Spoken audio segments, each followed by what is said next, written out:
Alright. Disco Elysium. I have been looking forward to playing this one for quite a while. Should be a nice little relaxing experience.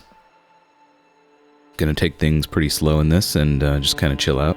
Probably won't be all that much talking from myself, since the game does a lot of the talking. But we'll see how it goes.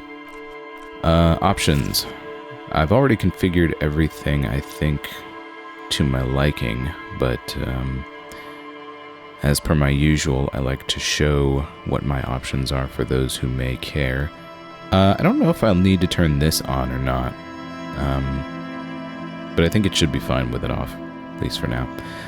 Music and sound and everything may need adjustment later, but we'll find out.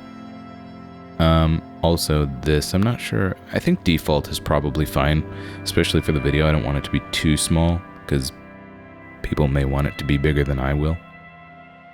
And I want to make sure that it's legible at least. Gonna have to mess with my own audio. I see the game is kind of quiet for me. Anyway, let's get into it. New game. Okay, so we have 3 choices here. I want to make a character who's as close to me as possible.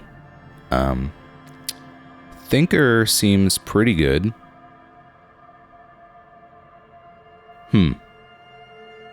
I don't know what moat is, or fizz.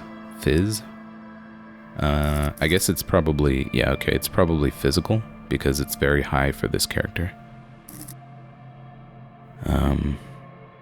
Moat. Motor, like motor skills. Let's see what we have in here.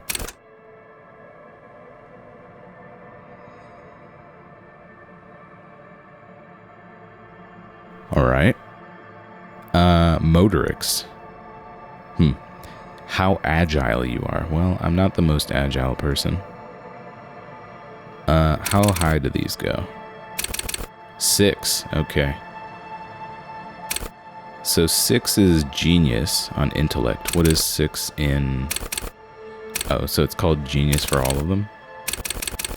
Yeah, genius level physique. Okay, I guess that kind of makes sense.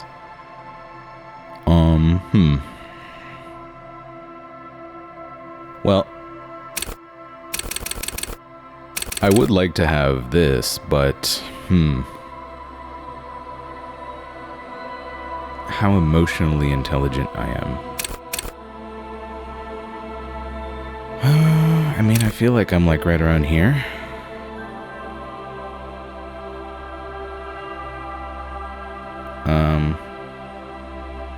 But then I have no points for anything else. It's gonna be rough. I think maybe we're gonna have to go like this, and then maybe we'll go like this. And I think I'm fine with no motorics. I mean, I'm not the most... I have pretty decent hand-eye coordination, but I wouldn't win any awards or anything for it, so... I think maybe this is me. Maybe this?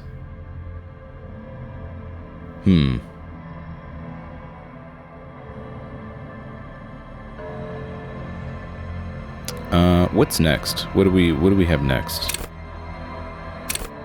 Oh, okay, so we get like a very detailed breakdown. This will help. We're gonna be here a while, so dig in. If you'd like to fast forward, now's the time. Okay. Wield raw intellectual power, deduce the world. Yep.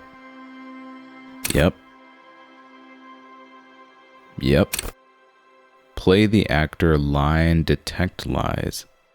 I feel like this should be under psyche. I feel like drama should be under psyche, not intellect. Conceptualization. Yep. Visual calculus. Cool for forensic scientists. tactical fighters, math-minded people. Creatives, psychedelic fanciers, critics. Undercover cops, thespians of the stage, psychopaths. Ideologues, conversationalists, would-be politicians. Let's see how important psyche is, whether I want to go 4 in psyche or 3, 4 in psyche or 3 in physique. Which one is more important to me? Cool for sane people, volition. Well-adjusted cops, the non-suicidal. Dreamers, paranatural investigators, mental creators. Judges of character. Leaders, experts of psychological warfare, respect junkies. Pretend cops. Esprit de corps.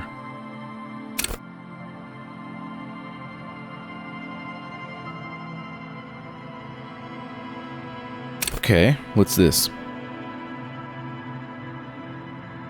High-strung investigators, shoot now, ask questions later, cops surprise haters. City lovers, the wisest of the streetwise, the genuinely supernatural.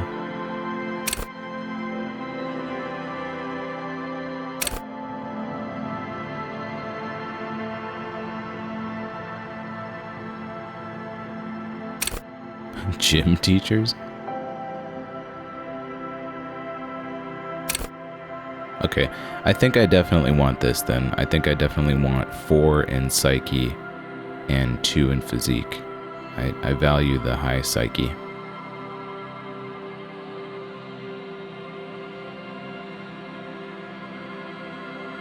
I still would like to have 3 in physique, but maybe that's something you can improve as you play the game. I also would like to have 6 in intellect, but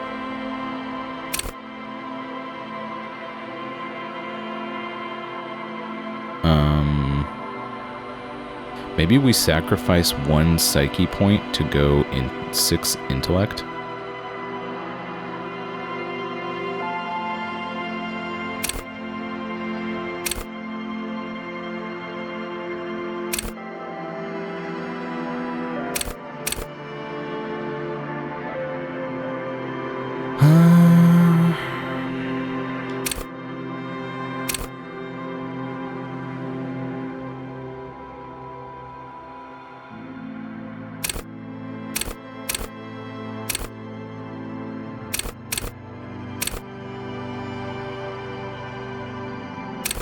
Alright, so what are we even doing here? We're setting a skill?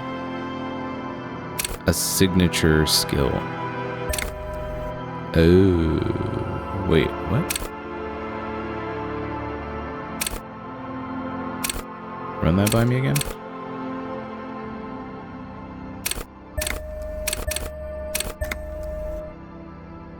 Oh, well that's interesting.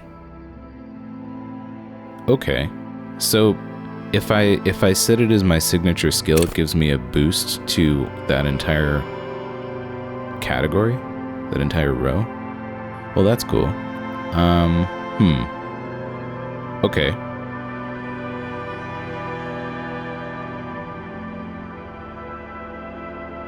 Okay. Trick shooters, snipers, jugglers. Well, that's definitely not me. Fine, detailed detectives, sensualist, urban scavengers. Well, that is kind of me.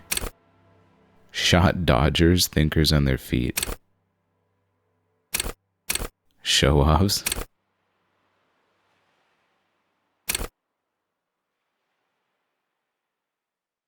Cool people.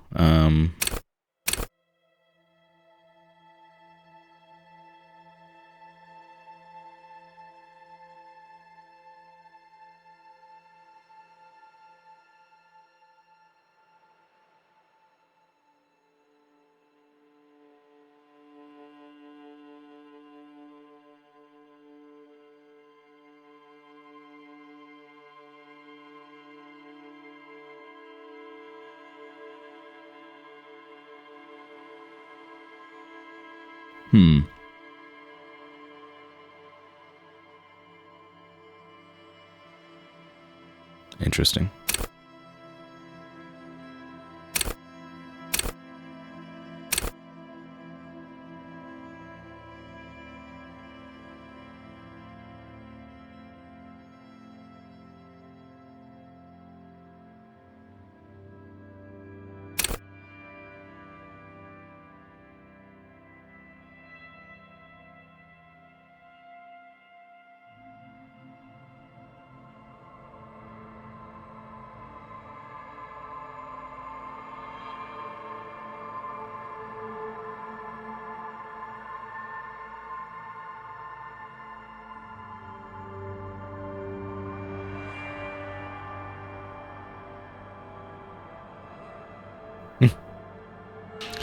Okay.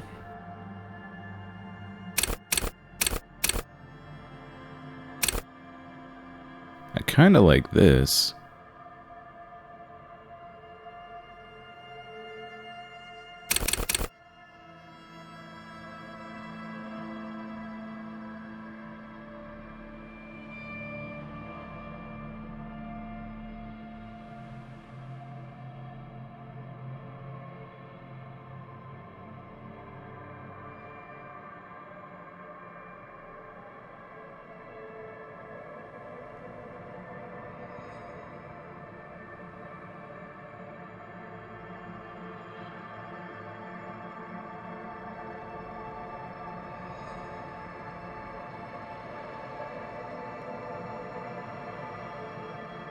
I like this also.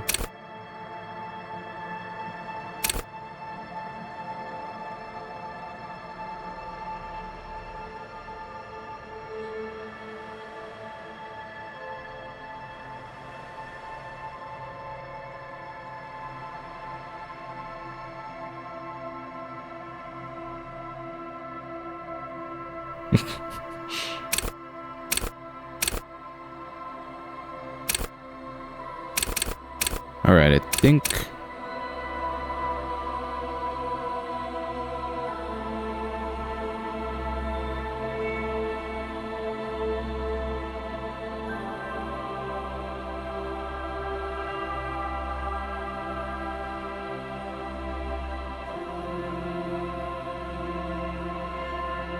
all right.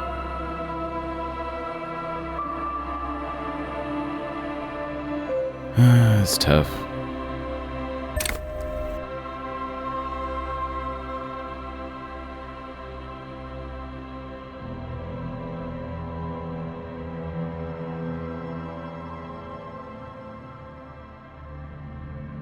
I guess this is probably closest to me, the best I can do.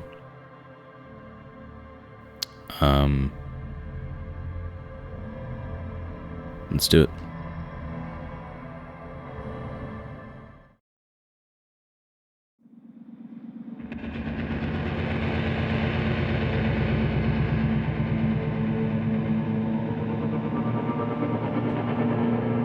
There is nothing.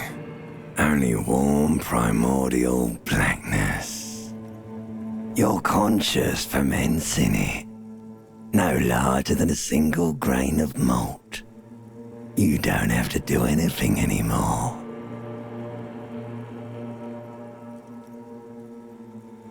Ever. Never, ever. An inordinate amount of time passes. It is utterly void of struggle. No ex-wives are contained within it.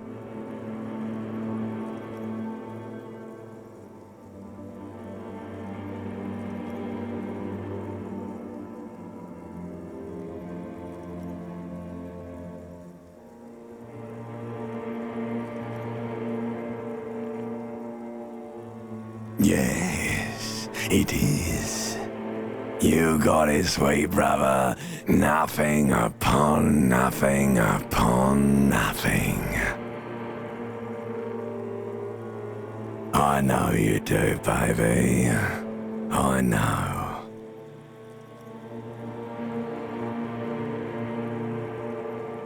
Coming right up, sir. Smooth passage. Hell on sea.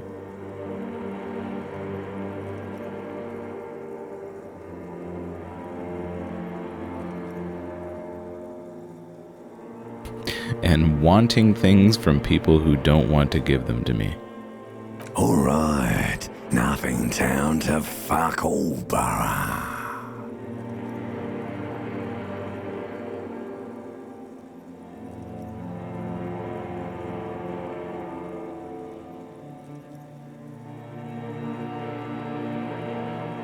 Do you want me to upgrade that to a one-way trip, sir?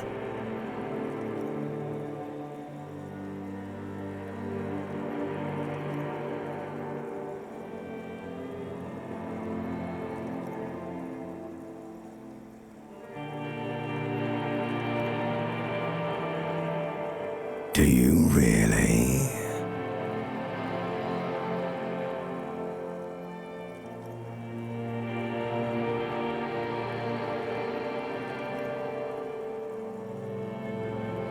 You wouldn't like it if I told you what was back there.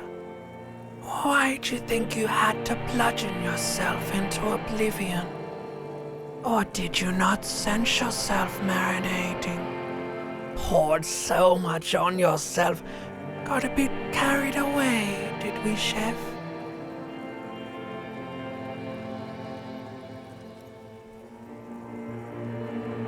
Fear and apprehension. You should ask what's out there first.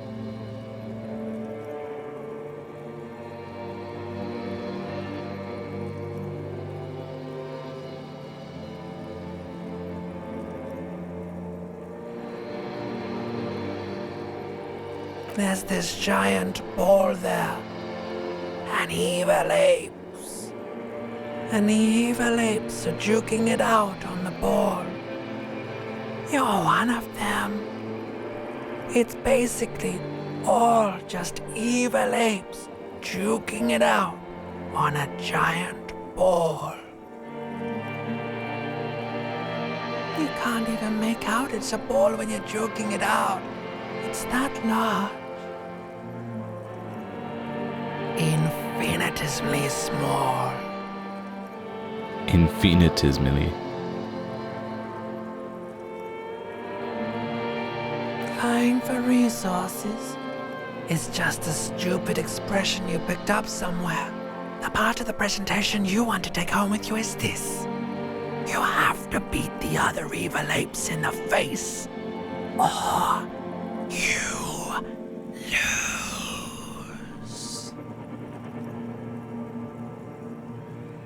Yes, it is. And you drowned in that sadness a long time ago. You lost.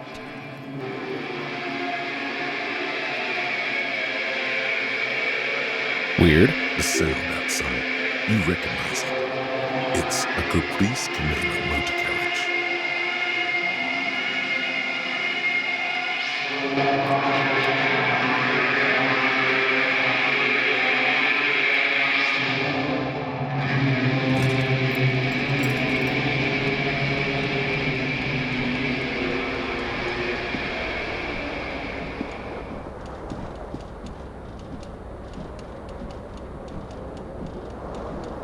Alright, looking good. I see my character also looks exactly like me.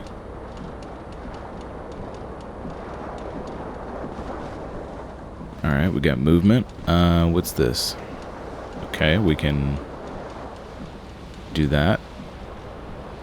I think it tells me the controls if I do this. Or was it? Nope, not that. Where is it? Oh, there it is. Okay. Dialogue menu, navigation, heal health, heal morale. Okay. Oh, we get tips here in the bottom right as well. Interesting. Neat. There is no tab. I'm using a controller.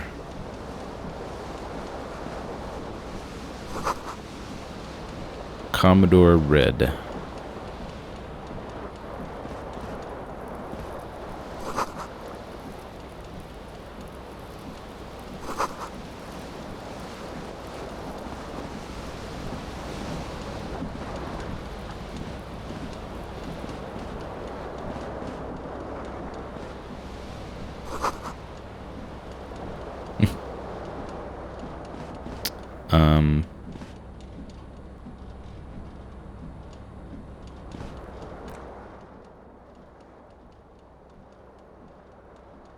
Highlight.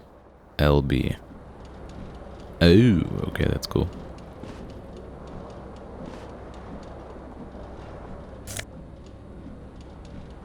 Yep. Oh, I automatically put it on. A mirror hangs above a bent and broken sink.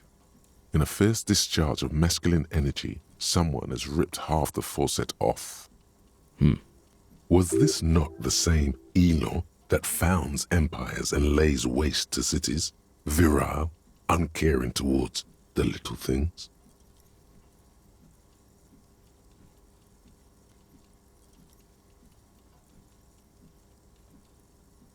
Probably not, no.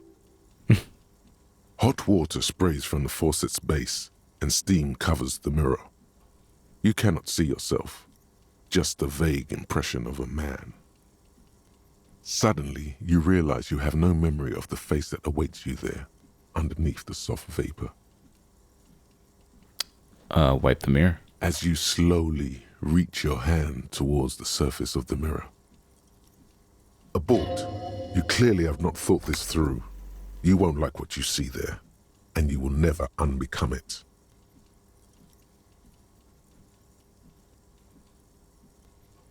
Wipe the mirror. Behold. Looking good, dude. You have no idea who this thing is, do you?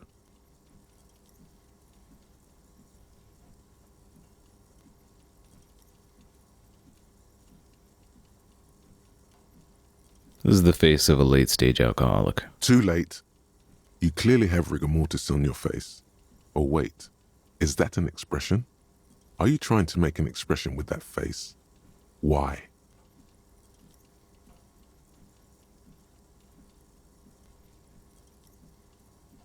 Please stop.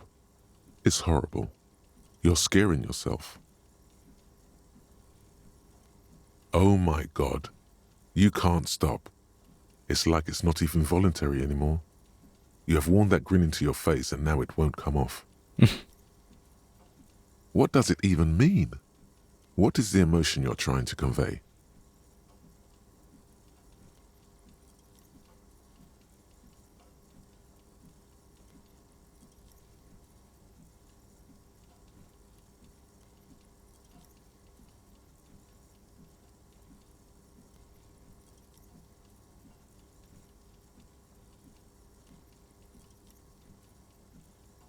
There might have been, 10 years ago.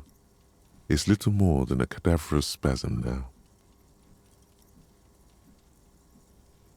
Electrochemistry?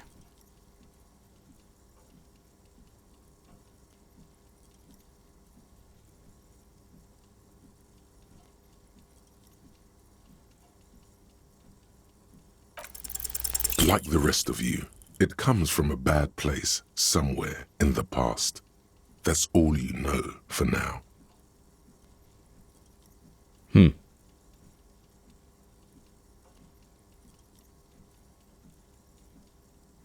I mean, I guess I should, even though there's a low chance for me to do this, I might as well, right?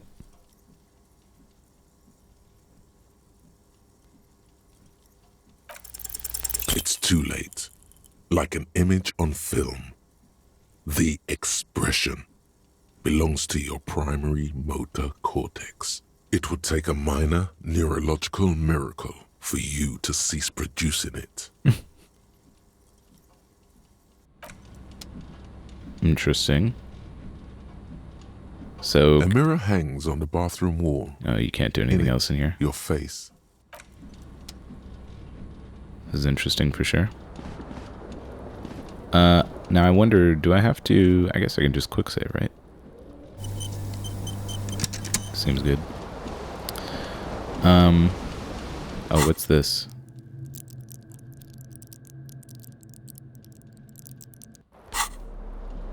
So can I take my shirt off? +1 to conceptualization. A real statement to wear. -1 suggestion unsavory odor. Wow.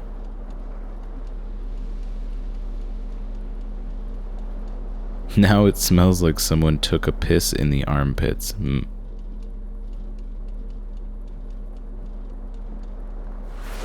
Oh, I can. Okay, so I can just. I wonder if. So what kind of bonuses do I get for just walking around naked then? Do I get any minus anything for that? Interesting. We'll leave it on for now.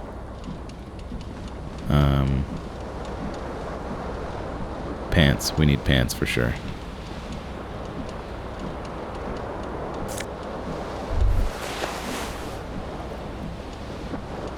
Flare cut trousers. What does that give me? Tight around the thighs. Electrochemistry +1 tight around the crotch. Nice.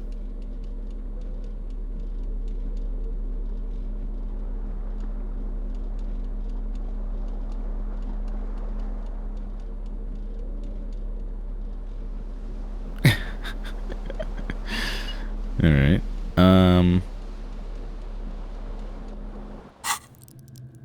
What's electrochemistry? Go to party planet, love and be loved by drugs.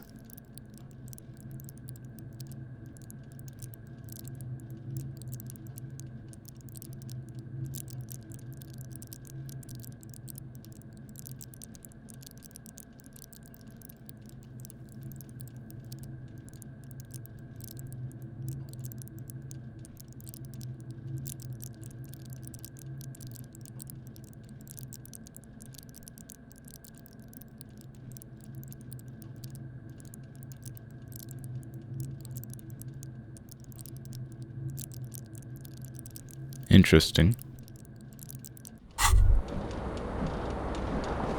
Now, what is it telling me to do? Oh, what's this? You hear a jingle. Oh. Keys are clinking in the pocket of your flare-cut pants. That's interesting. It says whirling in rags on the aluminium key ring. There is a single key on the ring. The number 1 is etched on it. It should open the door.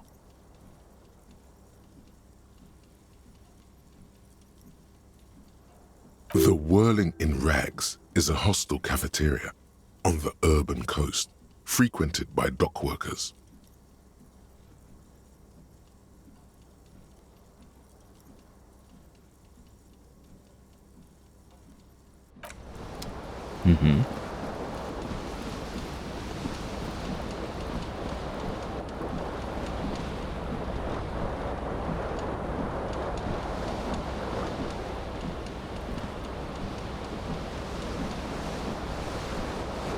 This fan has 2 chain pull switches. One ends in a tiny fan, the other in a light bulb. A truly horrific necktie has somehow attached itself to one of the blades.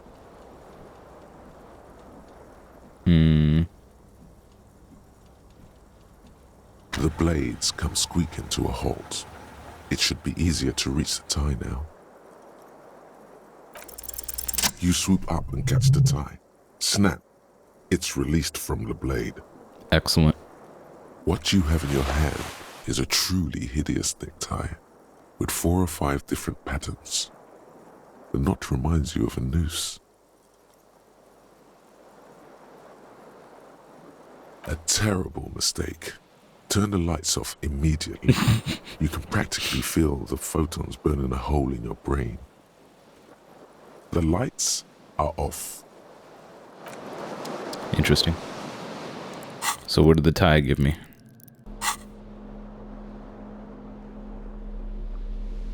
Inland Empire. Vivid imagination.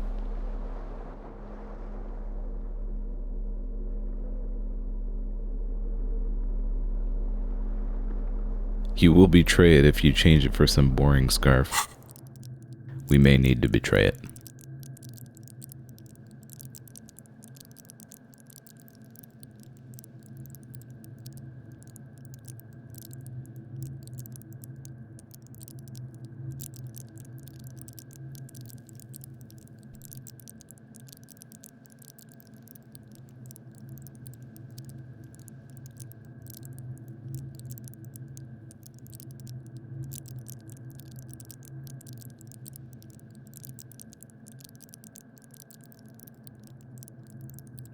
Interesting.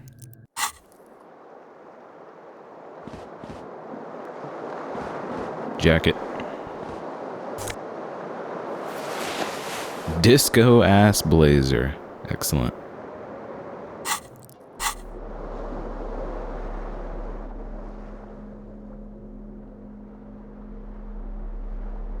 Halogen watermarks.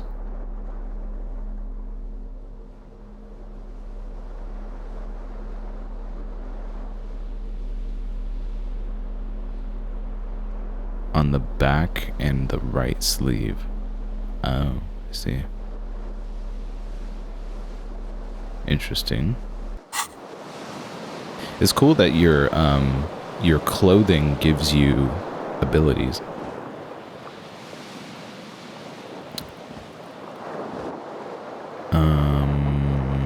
What else?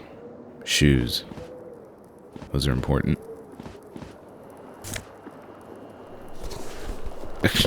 Just the left shoe.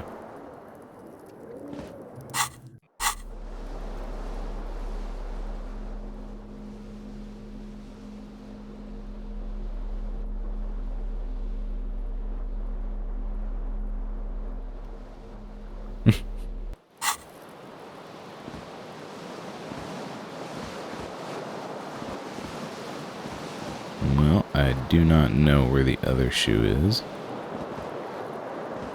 Oh wait, is this a closet? Maybe this is a closet, not the front door. I thought maybe this was the front door.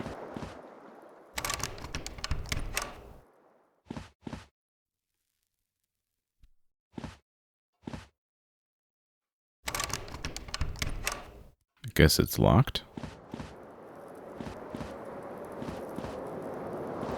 Alright, what's with the broken window?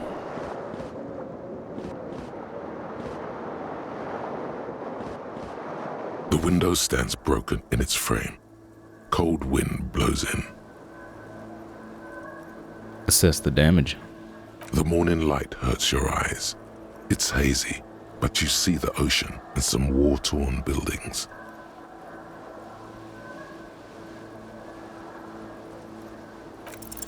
The shards face outward. Whatever broke this window came from the inside. A fine web of scarring covers the back of your right hand, but none of it is recent. More likely a projectile than a held object. There are no fragments on the floor from pulling a tool back in after impact. Makes sense. It is too large for a bullet, yet too small for a piece of furniture. You're looking for something heavy and larger than your fist. The single green shoe you found fits the hole almost as well as your foot. It would have also been heavy enough if thrown with force. Interesting. Congratulations. You smashed the window with your own shoe. Now you only have one. If you're lucky, you could still find the other one on the balcony outside. The door to it should be outside your room. I should go and get that shoe. A cool wind gushes in. Your toes curl up from the cold.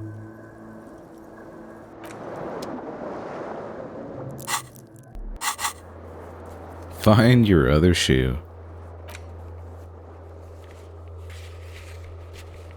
Oh, this is interesting. So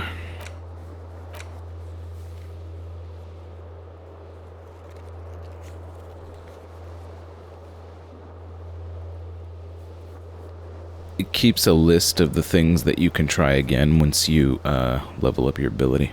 That's cool.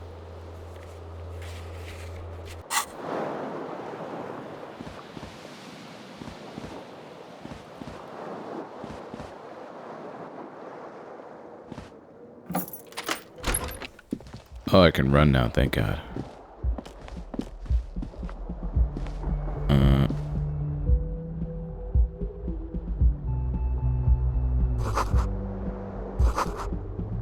Well, what is it? There's something on the table. Don't know what it is, though.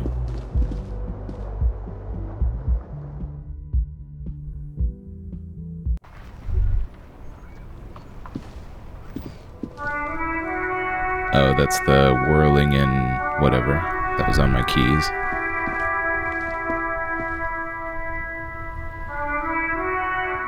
Is this music? If this is music, I want to turn this down just a little bit. That is music, okay.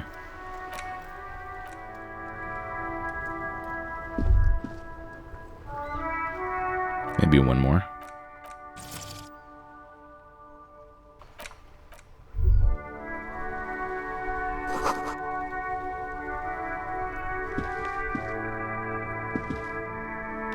Get my shoe, please.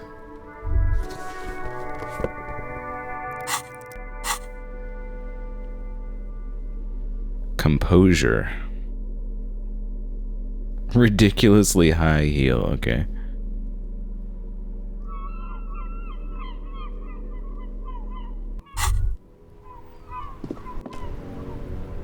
There they both are. Two identical shoes, both copiously green and indiscriminately snakeskin, reunited on your feet.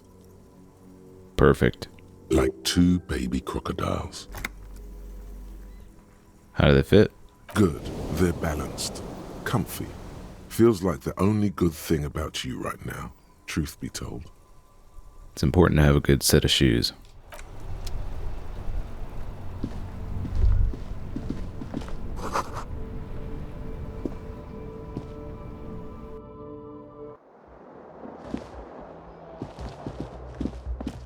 Oh boy, we got our first NPC. Hello, officer. Yeah, wait your turn, alright? Checking the calendar.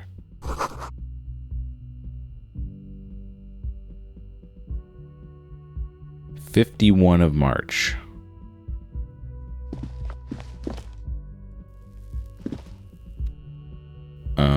So is this her apartment?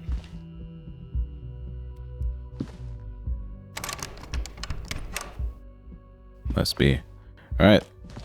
What do you want, lady? The young woman raises a cigarette to her lips.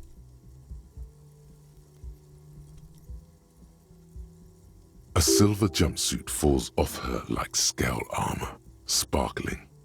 This is the sparkle of too many nights out on the city.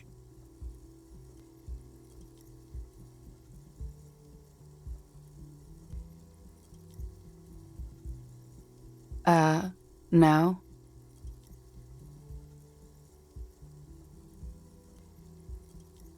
Because you're a police officer, sir.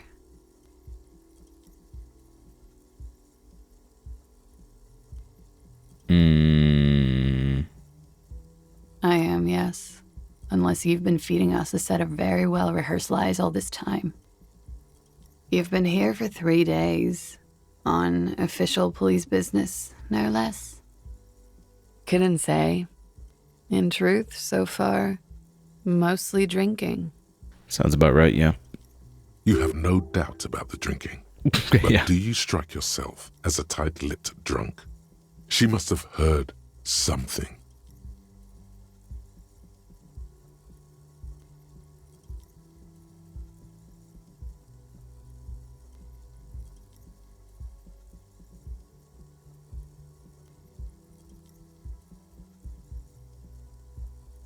Try the expression on her. Let her know you want her, physically.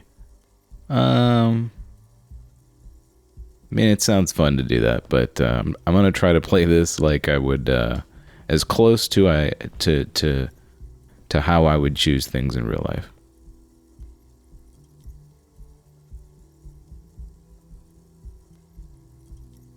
Could it be because of the drinking? That would make sense, yeah.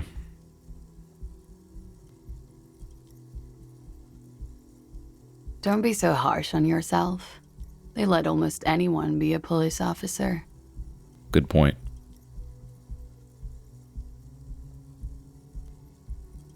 She nods.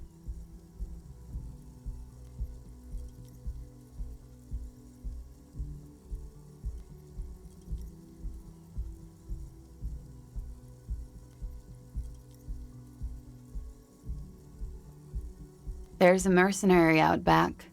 He's been hanged. The body has been there for a week now. The locals probably got tired of it and called the cops. I didn't mean to overwhelm you with information.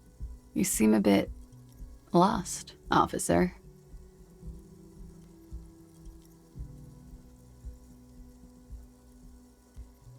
I should get going now. Of course. Be careful, officer. They don't like the police around here. She looks back at you, a light glinting off her eyes. Goodbye. Peace out.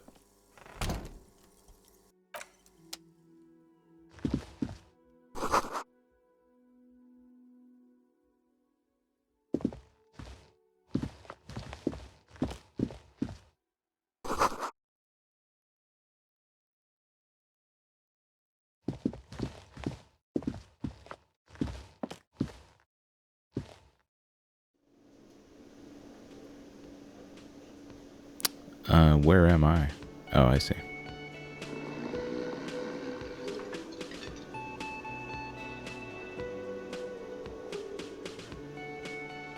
Cool graphics.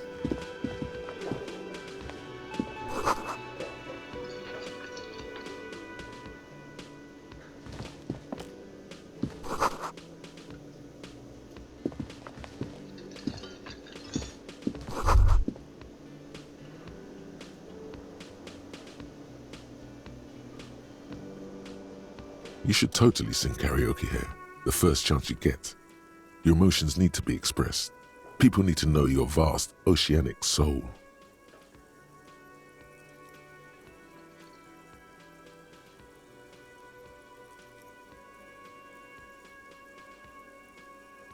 My soul's cubic content is obscured by the hangover. I think not.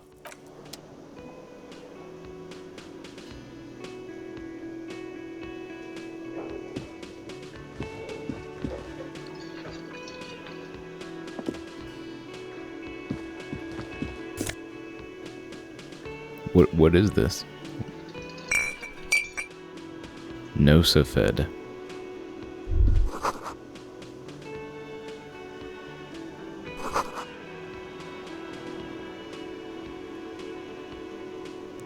What's Nosafed?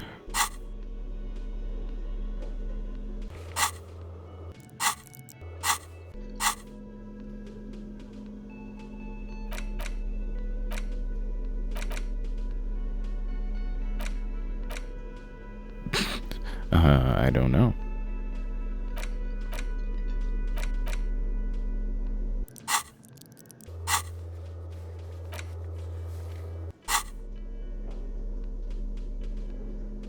Well, I picked up something. No idea what it is. Oh, you can get bullets? Sweet.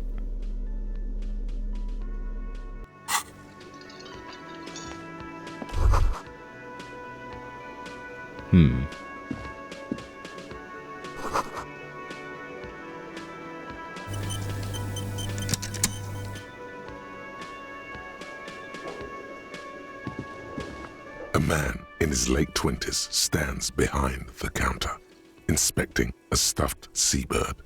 As you approach, he gives you a sideways glance, then looks down again.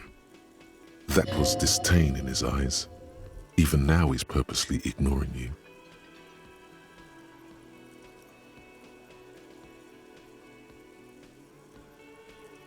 A competent work of taxidermy. The white and brown seabird lies among piles of coasters and drying mugs, one of its wings broken. The man is trying to mend it. Looks like the bird was ripped off the shield that was used to mount it, most likely on a wall. This is the Great Skua. The seabird is the symbol for the discovery of the Insulindian Isola, the part of the world you are in right now. Something about it makes you feel bitter.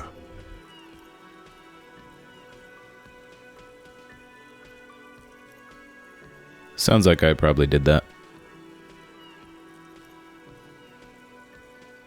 Look, your buddy is over there.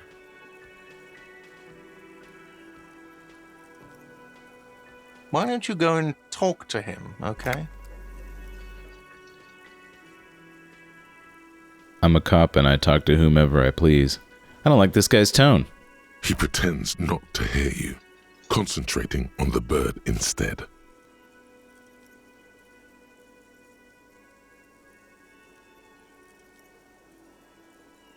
I'll leave this guy be for now.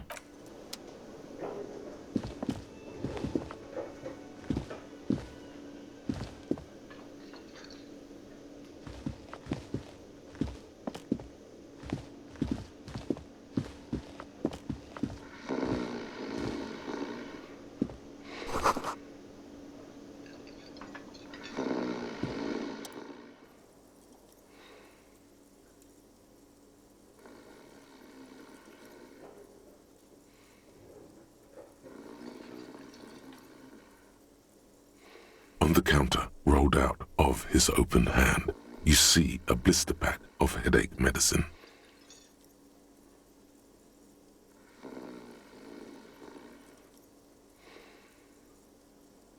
Physical instrument challenging, wake him up. First pick up the pills. The man does not mind. You probably need them more than he does. Yeah, it's always nice to have... Oh, magnesium? I mean, that doesn't cure headaches, but alright. You never know. You've just picked up some magnesium. This item is stored in the bottom left corner of the screen above your character portrait. Use magnesium to heal your morale if you have morale damage. Oh, okay. The bottom left corner of the screen above my character portrait. So maybe that's where the other thing went also, the trope whatever. Wake him up. You gently shake his shoulder, but nothing happens. This man could probably sleep soundly in a ship's engine room.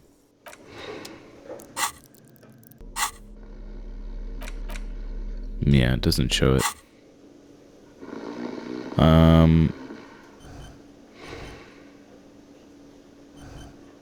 So I can't press right to use my morale healing thing, probably because I have max morale at the moment.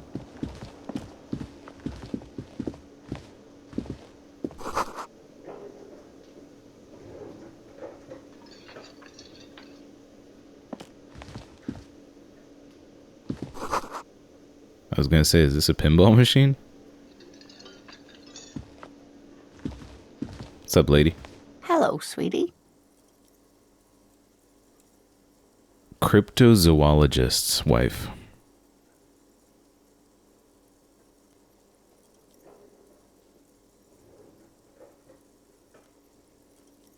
You shouldn't keep your colleague waiting. Okay. Guess the game really wants me to talk to this person. A bespectacled man in an orange bomber jacket is tapping his foot on the floor. Looks like he's waiting for someone. You. Kim Kitsuragi. As you approach, he narrows his eyes and extends his hand in greeting.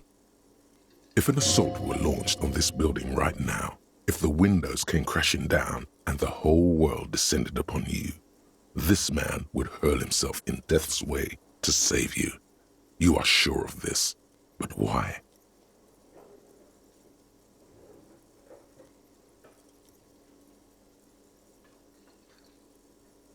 Hello, I'm Kim Kitsuragi, Lieutenant, Precinct 57. You must be from the 41st.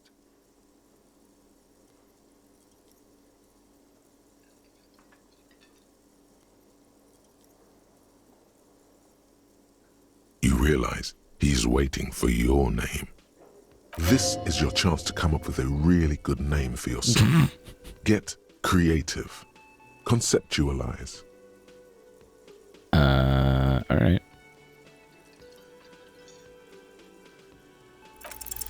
Concentration makes you squint your eyes. Your name should be deep gold and orange, like a forest fire looming on the horizon, but mixed with the stench of liquor rising from your breath. You're 2 steps closer to it, but there are still many to go. I don't really know my name. Okay then.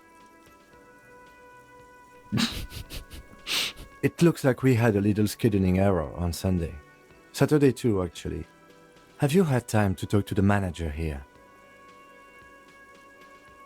What he means is, he has been trying to meet up with you for 2 days, but you have been otherwise occupied. A little scheduling error.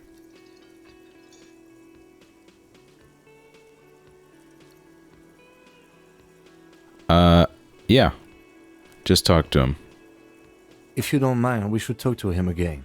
Ask him for a rundown of the area. Now that I'm here as well. I understand the scene is out back, right?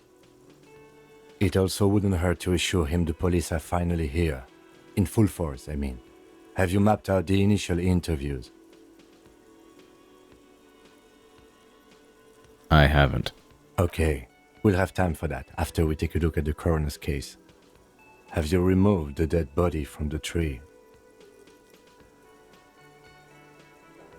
Look, man, yeah. No. So, the body is still in the tree. Unless someone else removed it. This is the first time you detect a weariness in the lieutenant's voice. It is obvious he would have preferred for the body to no longer be in the tree. Where it has been hanging for 7 days straight. We should go there as soon as we are done talking to the owner.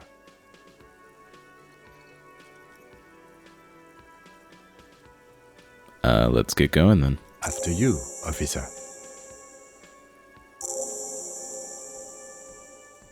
If you're about to embark on an investigation, shouldn't you have a badge? You mean you don't have a badge? It wasn't on me when I woke up. Losing your identification card is a serious matter. My vehicle has a shortwave. You can use it to report your badge missing. I advise you to try to locate it as quickly as possible, but getting the body down should still take precedence. Lieutenant Kitsuragi is now in your party. You can talk to him whenever by interacting with him. Neat. What do we got here?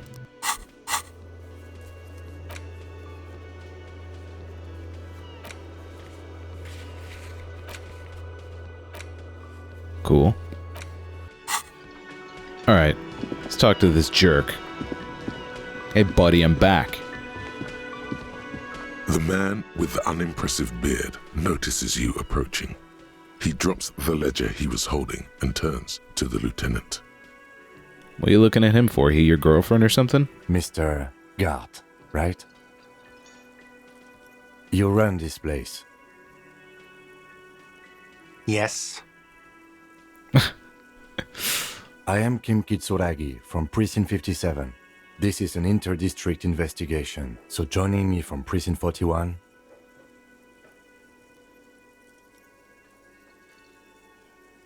The Harbinger of Ruin.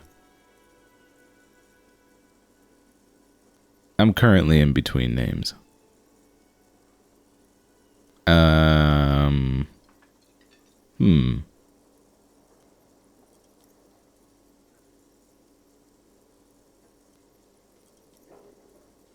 Right. Now, I know it took us a while to arrive at the scene. It also took you a while to call us and report the dead body. It was you who placed the call, yes?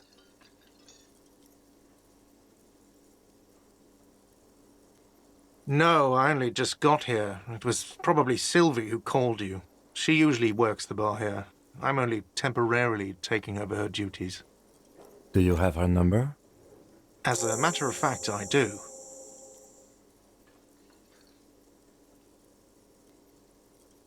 You said you just got here.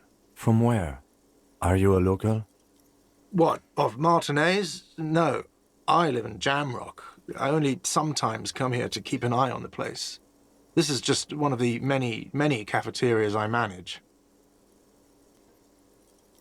But you still know your way around, yes? In case we need directions. Yes, I know where some things are, but as I said, I don't live here. I just used to work here. And I'm not going to start working here again, if that's what you think. But I don't think anything. I didn't imply that. Detective, He probably means this is where you step in and ask your questions.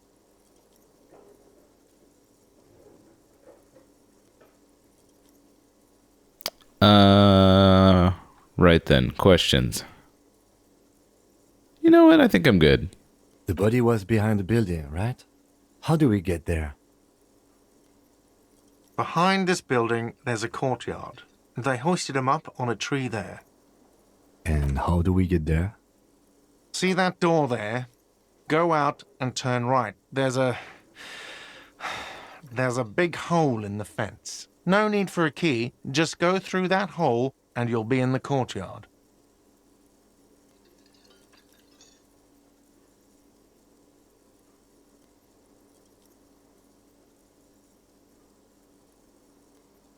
Let's go. Not so fast. You owe me 130 real. What are we, in Brazil or something? Slip away unnoticed. I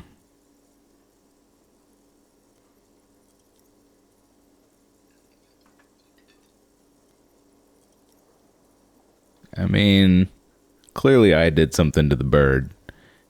I wish it gave me that option. I mean, I do have maximum intellect. I should be able to figure out that I did that to the bird.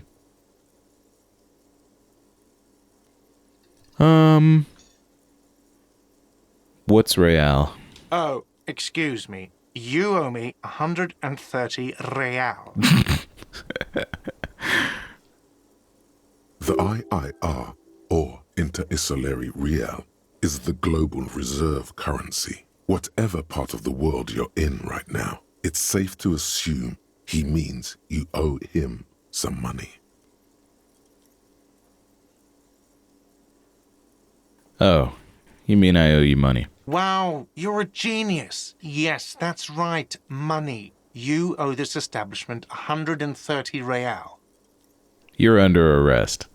No. Yeah, I did. I broke the bird. Let's see. 3 nights at a tariff of 20 real comes to 60 real. Then there's the window you annihilated. The hole in the window was the first thing I saw when I came to work. So don't try to tell me you didn't. That will be 40 real in damages. Mm-hmm. What about the other 20? Or 30? Another thing you've annihilated is half the bar. You've run a tab of 30 real. Actually more, but we'll round it down to 30 for your hard work maintaining the stability and order of Revachol. That's 60 plus 40 plus 30 equals 130 real. And yes, real is still money. Oh, I didn't do anything to the bird. Nice. Okay.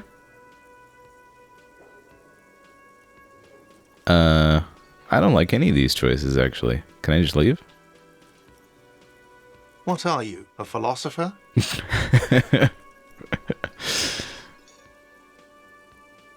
Actually, I might be. Money is what grown-up people use to pay for things. Things like this hostel room or 8 bottles of potent blend and 9 packs of Royal Extra. We use it for everything, really.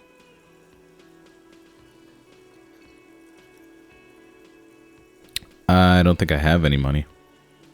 There's a shuffle of nylon as Lieutenant Kitsuragi looks for something in the pockets of his orange bomber.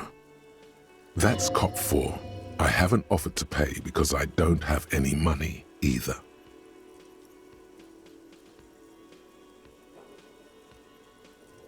I'm sorry, but he has to pay. I can't let him stay here any longer if he doesn't. If he doesn't have the money by tonight, then... Officer, maybe you're better off working this from home for now. You live in Jamrock, right? It's not that far away.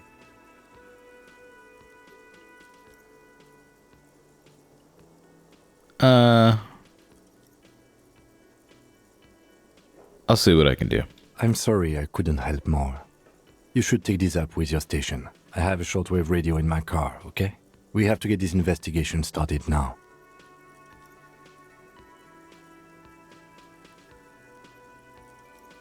Good luck.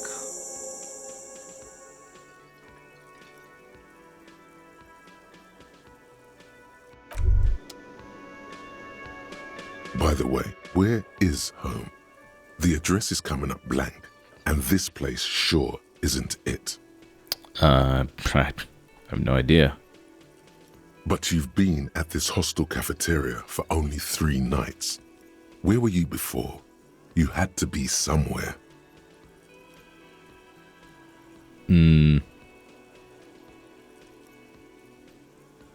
Near? You don't really know, do you? I don't. A vague, blackened image doesn't sound like somewhere you can stay if you run out of money.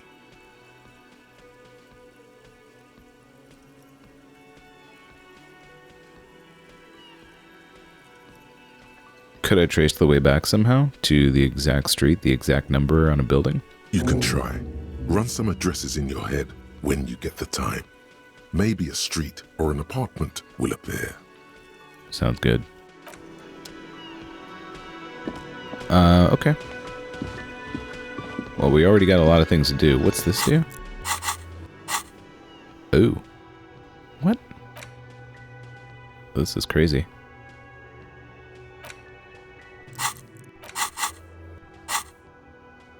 Thought cabinet.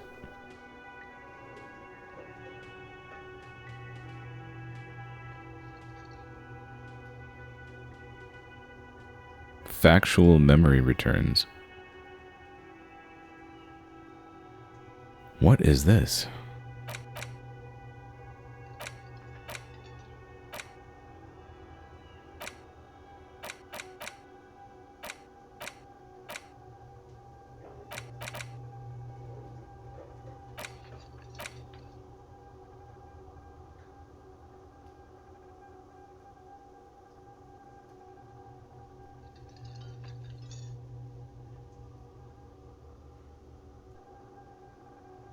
Jump across the raised channel bridge southwest of here, fall over, get up, get off the asphalt in 20 minutes, shuffle your feet through courtyards, scaring little children.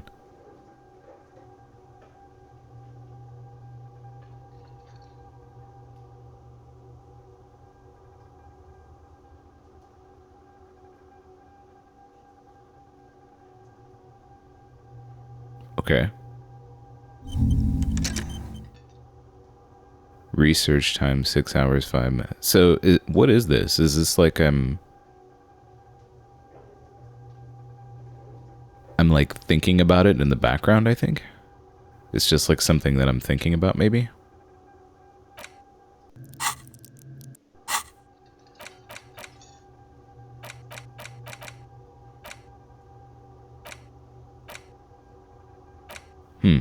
Weird. Guess we'll figure that out as we go along.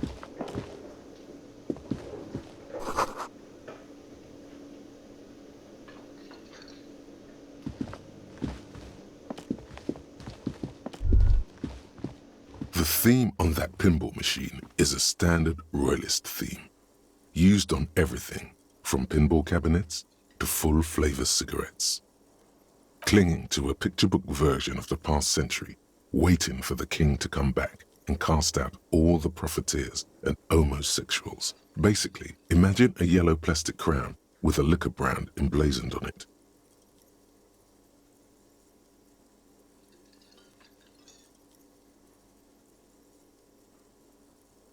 The contemporary period stands still. The fated carousel of progress that doomed the royalists is itself winding down. Our time is decelerating into what no one knows.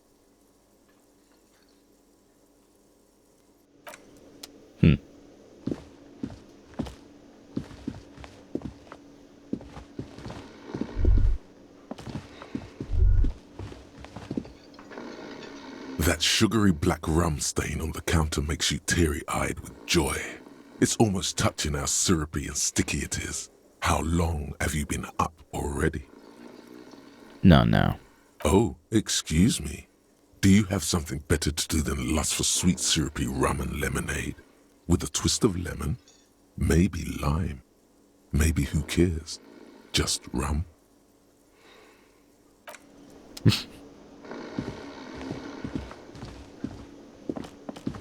So I thought I was supposed to go through here, but I guess we're supposed to go out here.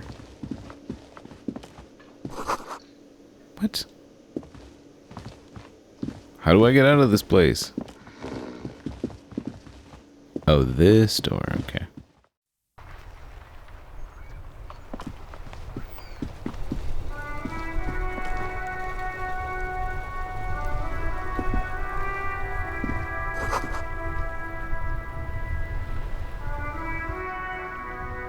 It's really hard to, like, pick the thing I want to look at.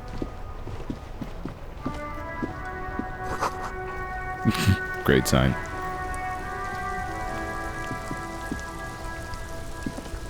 The RCM in Martinez. What can I help you with? We don't see a lot of police around here, that's all. I have some questions for you. Of course. What can I help you with? Who are you exactly? Me? I am just a gardener.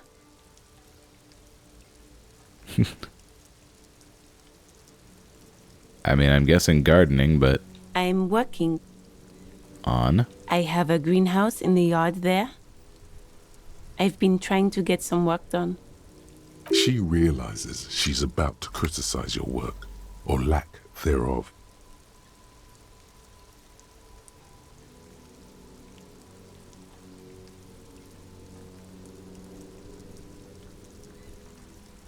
Yes, it smells pretty bad, so I have to take breaks. Don't worry, miss. We are here to clean it up. You can get to work soon. Yeah, that's my bad. Thank you. My head is about to explode from all the salts I've had to inhale. I think that's enough for now. Of course. I won't hold you back. Her gloves. You get the feeling that you need them. You have a dead body to deal with after all. One more thing. Can I borrow your gloves? Sure, keep them. I have another pair. Thank you.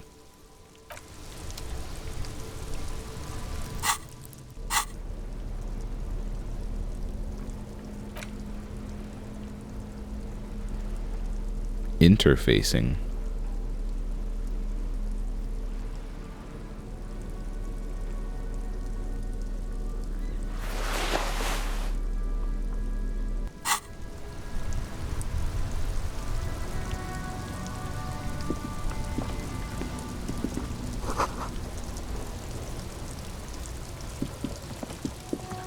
Let's get straight to business and go look at that body.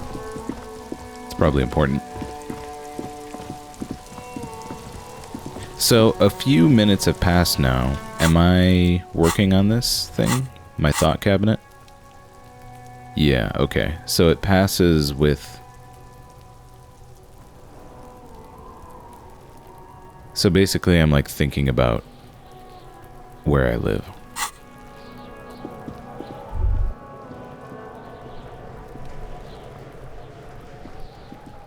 The corpse looks at you with bulging white eyes. The face around them does not look human. It's swollen and ready to burst. His lips are fish-like and his tongue like a ball gag in his mouth.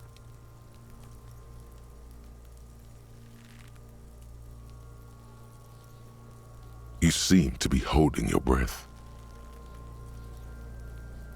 A cargo belt twists his neck at an unnatural angle. The body below appears stiff. It's letting out an ungodly rot. The smell seeps in even through your clenched nostrils.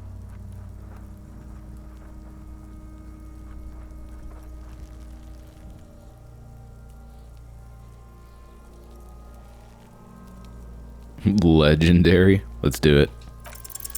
As you breathe in, The odor comes over you. It's a smell of the mind telling you to run. Nailed and your it. stomach to wring itself empty.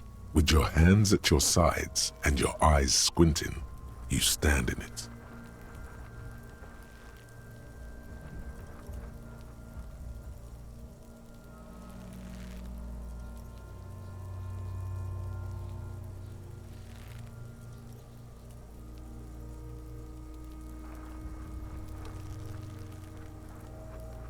It's a puzzle. What's hanging in front of you is a puzzle of decaying flesh, tattoos, and tendons. The man before you is naked, but for a pair of underpants and enameled boots. His skin is greenish, marbled with decaying veins and blotched by lividity. A fading web of tattoos covers his chest and shoulders. The cargo belt used to fasten him to the branch above appears industrial in strength.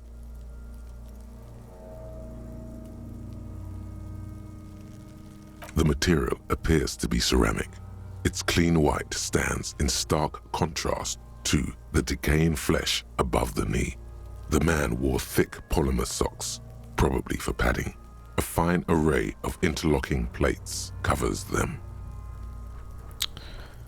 So, is this like another cop or something? Delicate and fragile, they feel alien to the world around you, out of place somehow. These are clearly not boots. They're armor, possibly part of a larger set. Indeed. Technically speaking, these are sabatons, not boots. All right, buddy. Just trying to one-up me, huh? Oh, the lieutenant uses a memo technique, A6. That's not just any notebook. It's a classic. Thanks, super useful to know. Forget about the notebook, tell me about the armor. It's clearly some manner of super armor, or future armor. Super future armor? I'm useless. Ceramic plate. Zirconium dioxide, most likely. This is where the make would be. Under the heel. Fair weather. Fair weather model T500 VE. I'm guessing that's vitreous enamel. This is advanced stuff. This guy's good. I didn't need to get high intellect, I have Kim.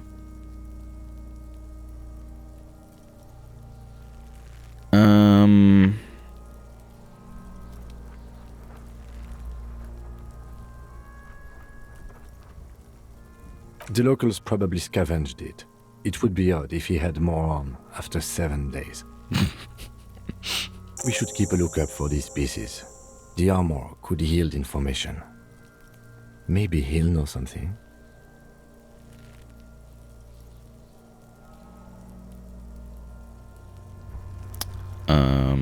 Fairweather Model T500 VE.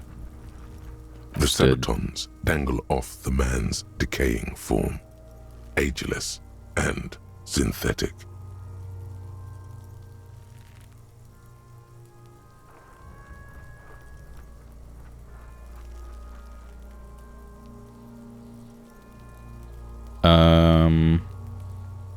Pull the boot off. This feels dangerous. Are you sure? Better not try, yeah. The sabatons dangle off the man's decaying form, ageless and synthetic. What's Inland Empire again?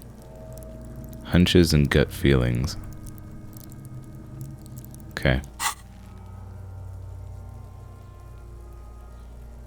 It is. It's expensive.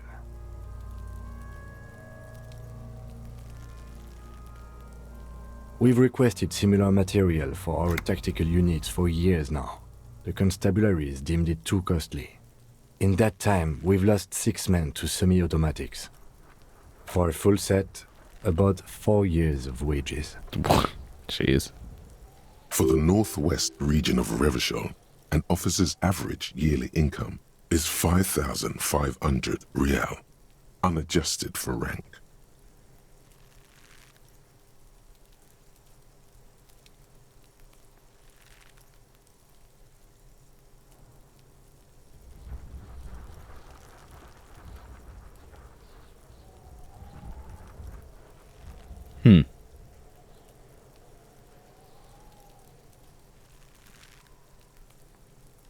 Not too much, yes.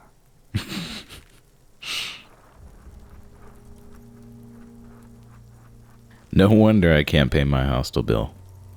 It's a sorry situation, I agree.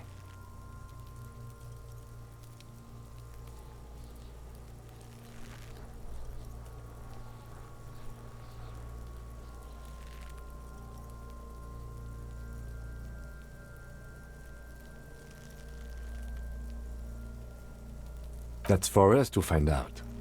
My initial report on the area suggests he was a security guard for the harbor company. But that's just hearsay. Yeah. Security, not police. Just something I scraped together from my station. An area report on Martinez. I'm sure you did the same. Of course. I agree. This equipment is way beyond what a guard can afford.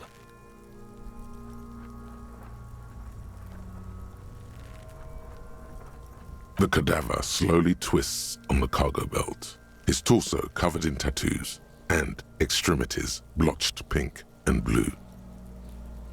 The hangman's knot is pulled tight by the weight of the corpse below. Yellow, hard-edged polyester cuts into his neck. Above, a sliding buckle ties the belt to the branch. It's a pretty neat trick getting someone up there. Unless he did it himself, I guess. This is a steel-reinforced cargo lashing belt, big brother of the regular cargo belt. It's used for tying cargo under 6-rotor airships. Don't ask me how I know, but this is a lashing belt used for airlifting cargo. Airlifting? I thought it was used on lorries for strapping cargo to them.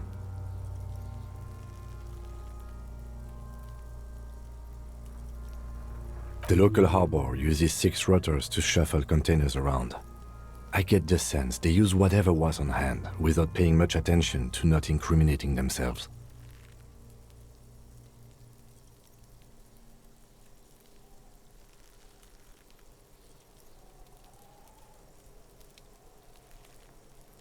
Yeah, this was my question.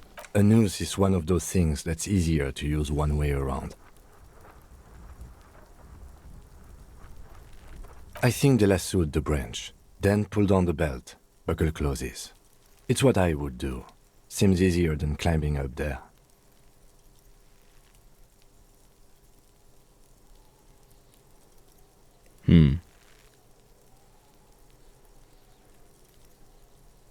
Could be.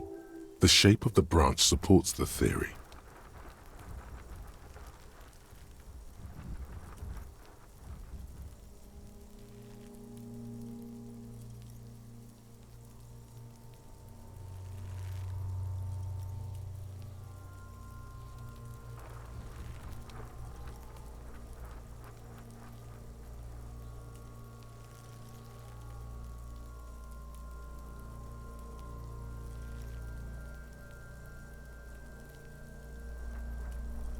I was afraid it would be. Thin steel wiring, parallel strands. This makes getting him down more problematic than I had assumed. The cadaver hangs from the cargo belt, limbs limp and torso covered in tattoos. An intricate web of blue lines stretches across the torso, from the right shoulder to the solar plexus. Each time they intersect, a small white star is formed in their crossing. Hundreds of fading asterisks riddle his skin. Their concentration is highest around his heart.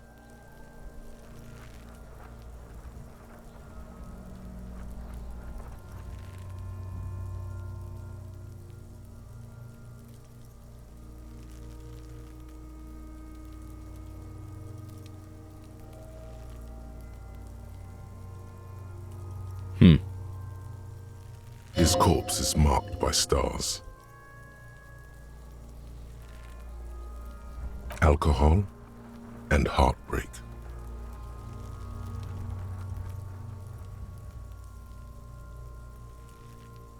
A map of the stars. I do see some similarity to astronomical charts. Great century Messinian, maybe. But this seems more particular. Customized somehow. As if someone left out most of the night sky, filtering it through personal choice. The principle of this filter remains unknown to you. The thought dissipates, and you feel as though you were only half right. So am I.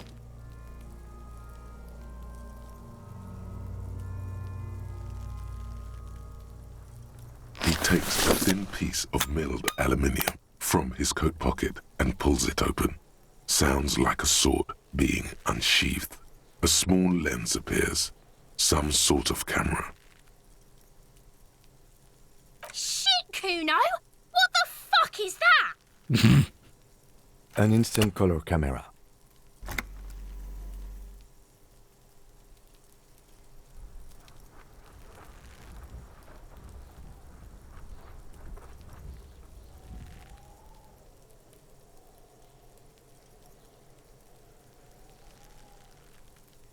I have only 2 ampoules, so nobody move. I don't want to waste one.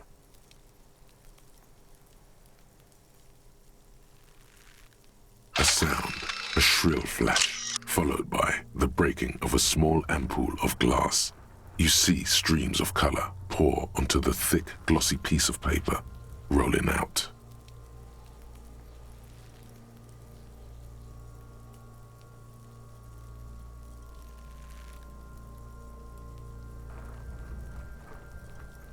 In case we need it.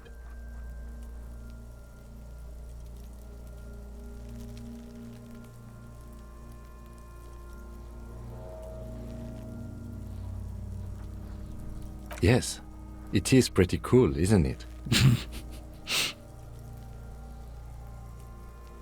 It contains insight to the victim's person. By his build, I'd say this was a man of physical violence. The story he wanted his body to tell was important to him. It is his letter, to us. Someone should decipher it. We'll need to show it around.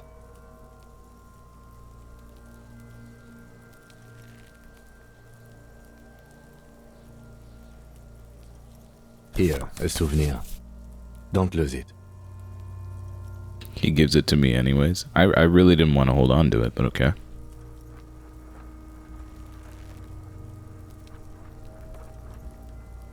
The glassy-eyed corpse looks by, his mouth mute and his skin as colorful as the chemical rainbow on the photo paper, teeming with opportunistic organisms.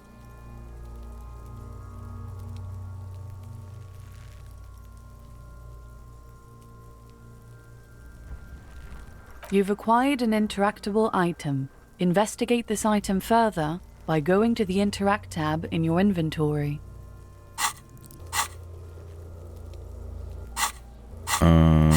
Inventory.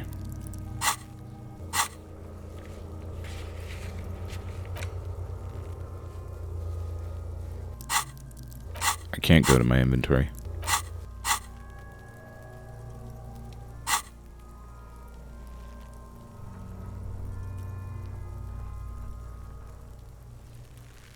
His eyes are milky white and blind to the world, protruding comically from their sockets.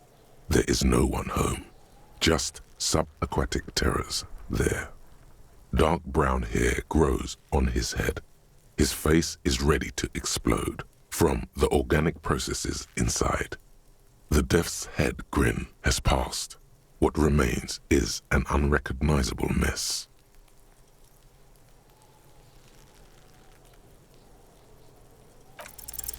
I'm gone.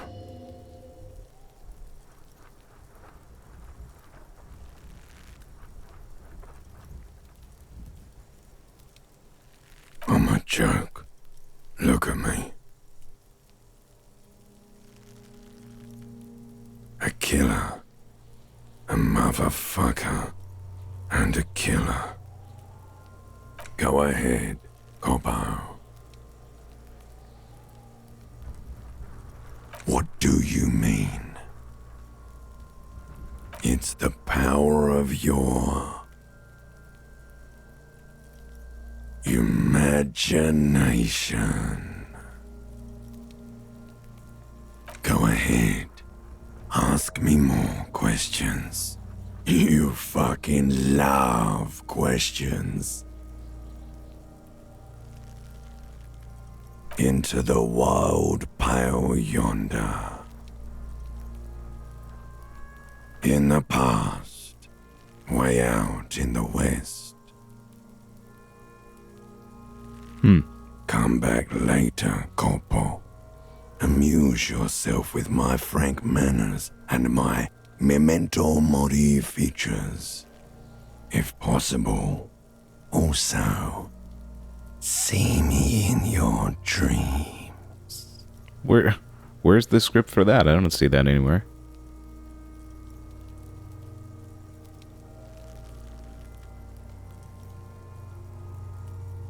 Yeah, the text was different from what he said.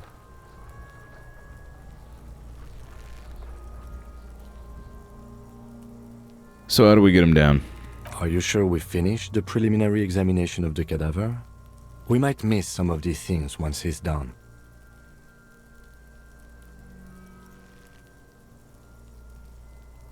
The cadaver slowly twists on the cargo belt, his torso covered in tattoos, and extremities blotched pink and blue. The steel-reinforced belt presents a unique challenge. I brought chain cutters, but I don't see a good angle of approach to the belt.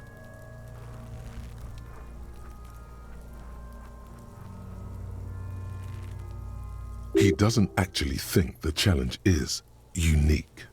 He thinks it's frustrating, annoying, and harder than he thought. The cadaver is a good 1.2 meters up. Neither one of us can reach the belt without assistance. And even if we do, there's the question of cutting the airship strength material.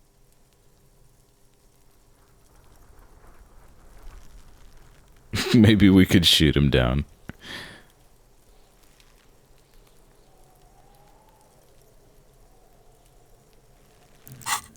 So I have a skill point, I guess.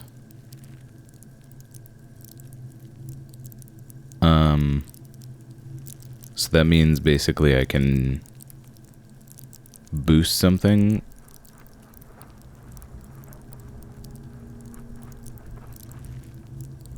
Huh, okay, I kind of get it.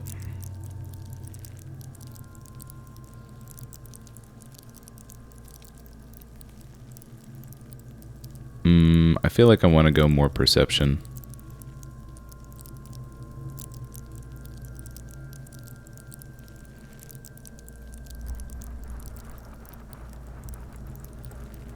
Yep, seems good.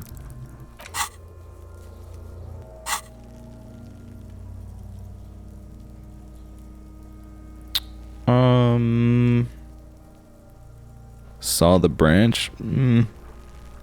Let's ask for some help at the harbor. I was really hoping we wouldn't. The Union appeared to be suspect in this case. It seems like a dangerous route to go down. You got any other ideas? I would really prefer if there was another way. These people might have an agenda. Yeah, let's reconsider. But what other options? The corpse twists on the belt, like chicken on a skewer.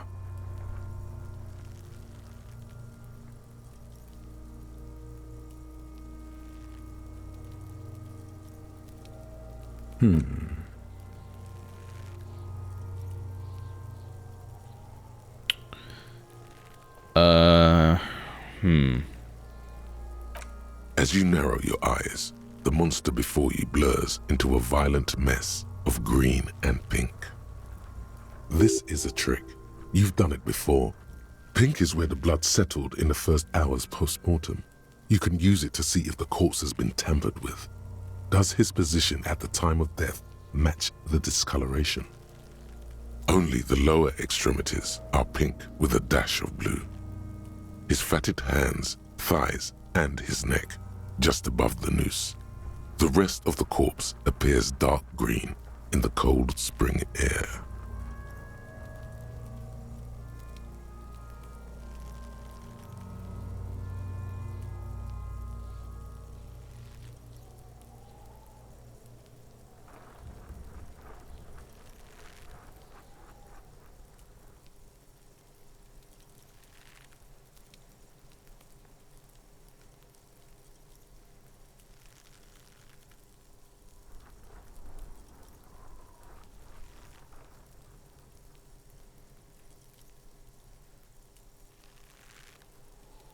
I see it. His neck too. The lividity goes right up his chin. We have good, well-pronounced discoloration here. The monster comes back into focus, an explosion of color, coursing with dark marbled veins. His stomach appears pregnant with something. Black liquid streams down his thigh and onto his boot. So, what do you think? I think he's dead.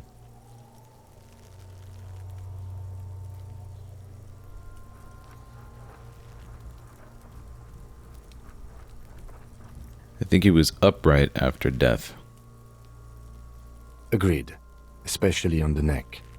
The belt acted like a tourniquet, keeping the blood in his head. The hypostasis supports a hanging. You would still like the hypostasis marks in the neck to be a bit more pronounced.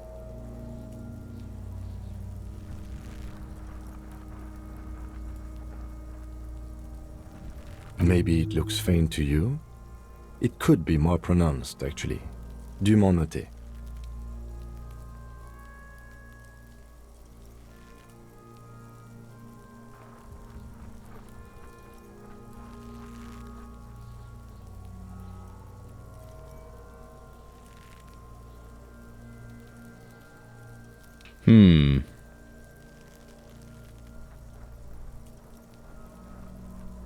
There's always a chance. We should check for ligament marks on his neck to see if they're in tune with the belt. We'll have to get him down first.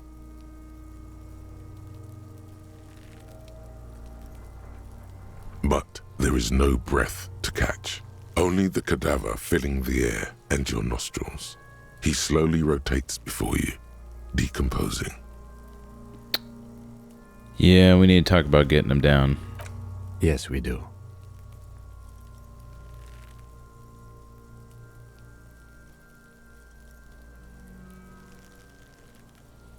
Maybe we could shoot him down. We could saw the branch. Climb up there and saw the branch?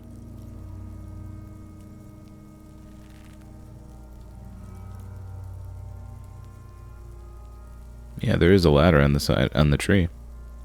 I don't trust that ladder. The assailants didn't use it. It's rotten and less sturdy than it looks. And I don't see another good way up there.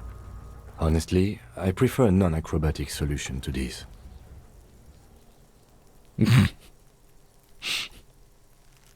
Okay. There has to be a less risky way, with less falling down of trees.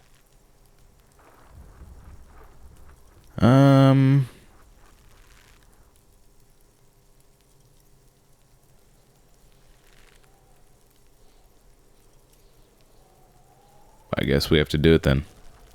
Okay. They do have the tools and the men. And since it looks like they put him there...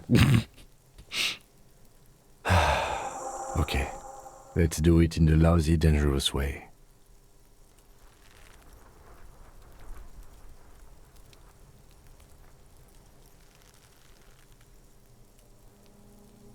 Let's get to it then.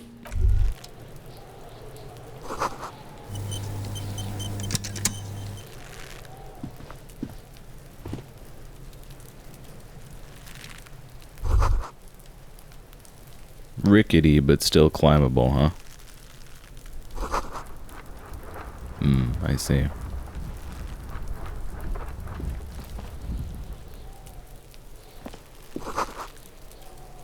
The gardener. Kuno's got this! If there ever was such a thing as an ugly kid, then this is it. He's almost exquisite in his ugliness, like a gremlin. Oh yeah, nappa gumpy, Kuno!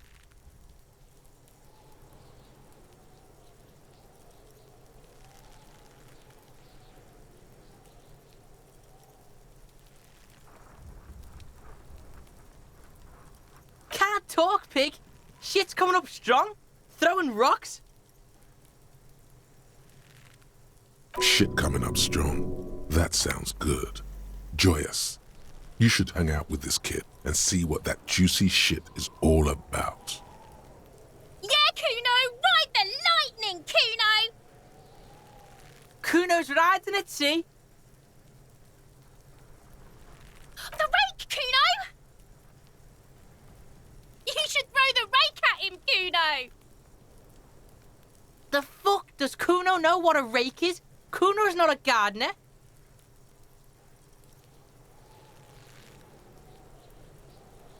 Alright, entertain the Kuno. Show me what you got. What you got there? What you got, huh? Show me what you got. Irregular speech patterns, overconfidence. Could this kid be on drugs? This warrants further investigation into this Kuno.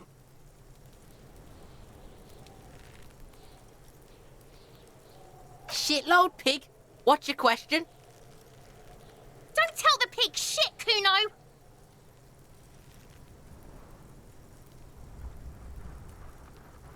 Pig's choking! He's totally choking!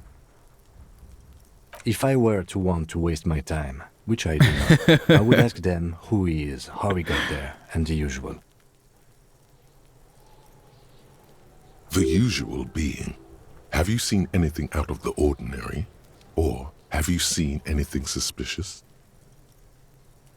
Kuno's fuck imp. Kuno uses the fuck imp for target practice. He's trying to hide the fact that he doesn't know. Kuno knows what you meant. Kuno's not a snitch, that's all. Trying to make Kuno sing into the popo phone.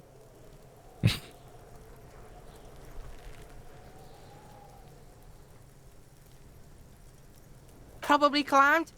Kuno was busy down the road when that shit went down. You heard Kuno. Kuno wasn't even in Martinez. Kuno wasn't in Revachol. Kuno wasn't regional. The city's too large for him to have left, but he wasn't here either. So where was he? Told you, pig bacon. Kuno doesn't do regional. Kuno's been to places you wouldn't dream of. Fucking Mesk, or I dunno, some other place. Night City. Kuno was in fucking Night City. There is no Night City anywhere. That sounds like the name of a city in some pulp science fiction novel. Yeah, Kuno didn't smoke him if that's what you mean. Thanks, Kuno. That's one name you can now cross off the list.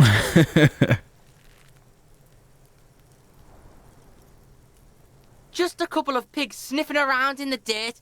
That seems pretty fucking suspicious to Kuno. Yeah, you tell the faggoty, Kuno! Looks like you're a fagari now, whatever that means. The suspicious question doesn't really work in antagonistic situations. You're testing Kuno's patience here. Get lost,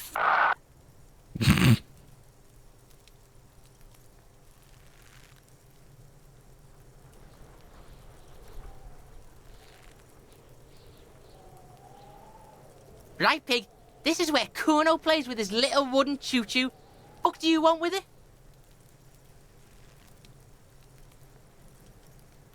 Look at that fucking shit! You're trying to get Kuno killed! Fuck does Kuno know? Kuno's not a fucking acrobat. The lieutenant takes a quick note in his notebook. It's a trap, Kuno! Don't climb it, Kuno! Yeah, whatever. Kuno doesn't give a shit.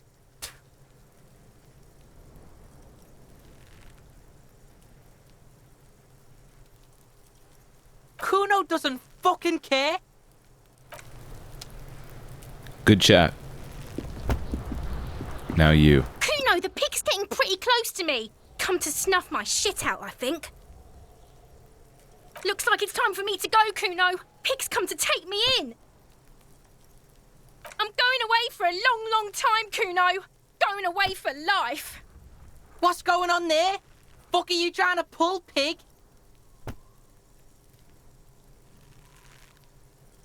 Child, converse with me.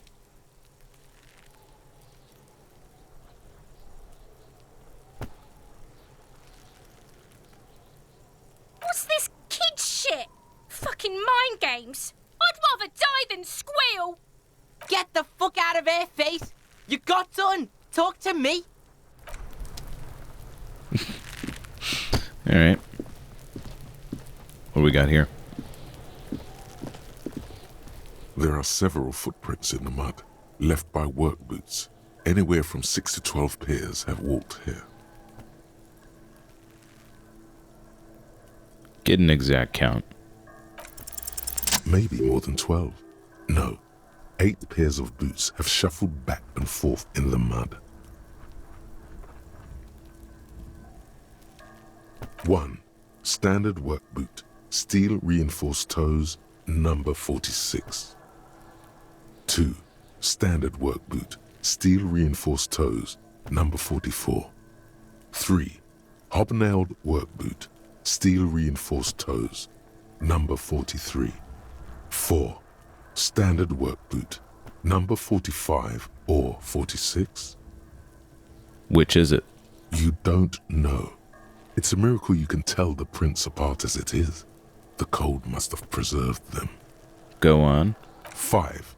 Another standard work boot, steel reinforced toes, number 44. 6. An aberration, light as air, even pace, same make of boot, but number 41. Male or female? Impossible to tell. Could also have been an adolescent. The gait is undeveloped. I'm pretty good at this, aren't I? You're not bad. It's as if the whole world darkens. Everything else has a thin film of unimportance on it, and the tracks burn in the middle of it, in a strange, beautiful way. Go on. 7. The glowing outline of a standard work boot, number 46. But the imprints are twice as deep as the others. The weight exceeds 200 kilograms. 8. And yet another standard work boot, number 44. There's an aberration in the pattern of the sole, however. The right sole is smoother, more worn. How many? 400 million. I was pretty off then. I counted 20. Way off. Way. I never got the hang of it. Hyperopia. Do you see anything out of the ordinary?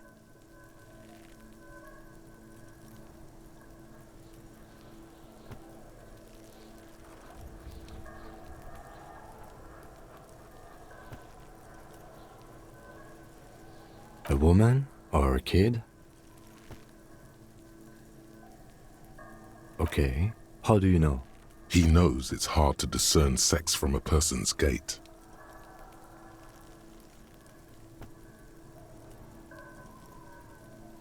Well, I didn't say anything about sex. I just said adolescent. I don't. Understood. Anything else? 200? Could it be the combined weight of 2 people, one carrying the other who's tied up? Let's say a heavily built worker carrying a similarly built, soon-to-be-dead man. Yeah, it's kind of what I was guessing. He might be right. 200 kilograms of living weight is unlikely.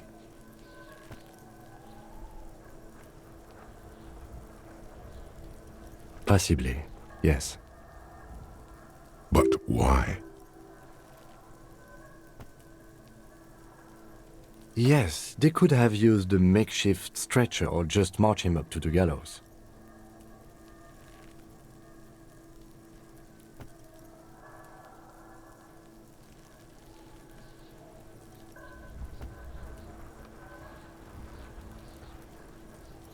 Even easier to carry on a stretcher, or between 2 men.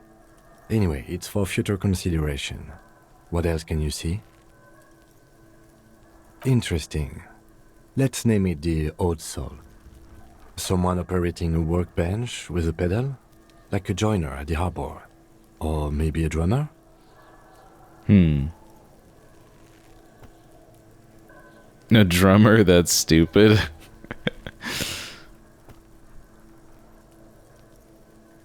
No, it's not. Forget I said it. We are not looking for a drummer. Perhaps it could be a driver. A driver would wear out their right shoe before the left. The accelerator is on the right. Mm-hmm.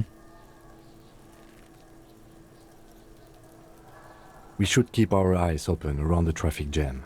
See whether anyone strikes out as a potential suspect. Seems prudent, no? Mm-hmm.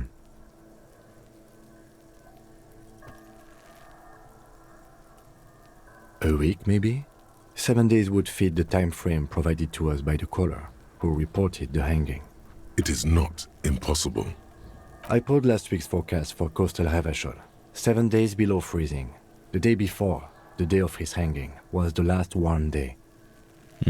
Correct again. Sub-zero temperatures would preserve the tracks in a good state. The commotion here could have taken place a week ago.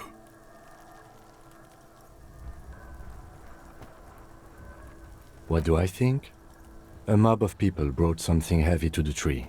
One of them was carrying the victim. They shuffled around, especially under the tree. Then, after hoisting him up, they stood in a semicircle facing his direction. At first glance, this appears to be a lynching. Indeed, they all stood in a row here and looked at the tree. Yes, everything fits so well. Carried him over, hoisted him up, watched him hang. This is easy. The lieutenant's eyes narrow.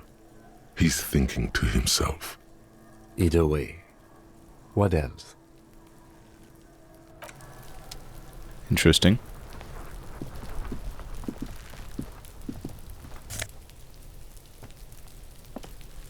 So I can't, like,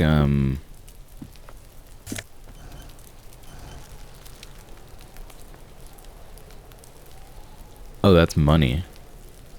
I can't find out what something is before I pick it up. Magnesium and 0.2 reals.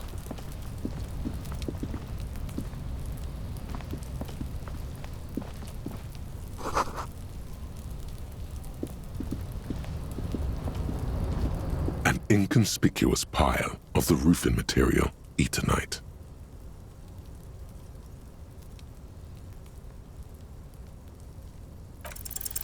Because there's a secret door hidden behind the panels of eternite. That's why they're too orderly. There it is. You see a shabby little door.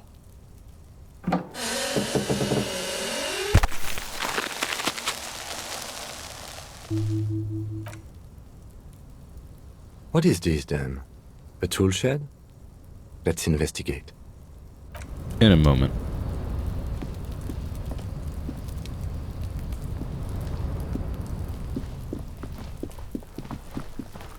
Make sure we did everything here. So I guess I can't do that, it's too far away or something.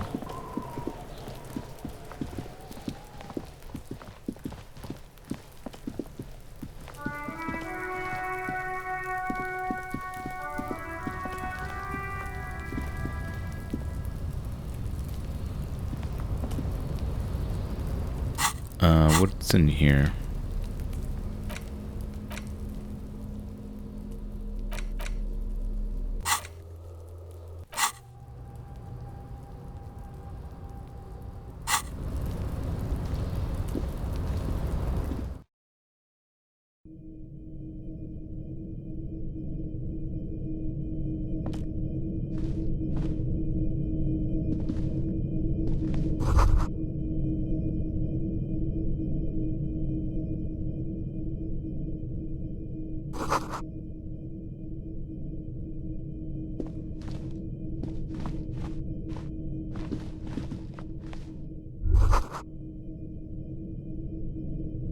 Be still, my beating heart.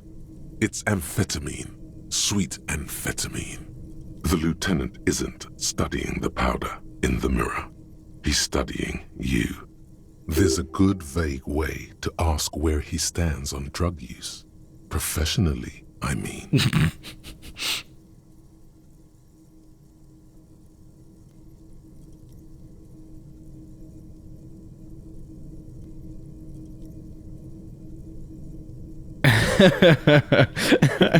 I've heard amphetamine makes you really... Are you a good detective?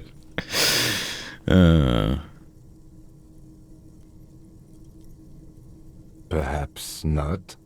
This is below our pay grade, detective. However, see that ladder there? It's probably another way into the industrial harbor, no? A secret path the local kids use.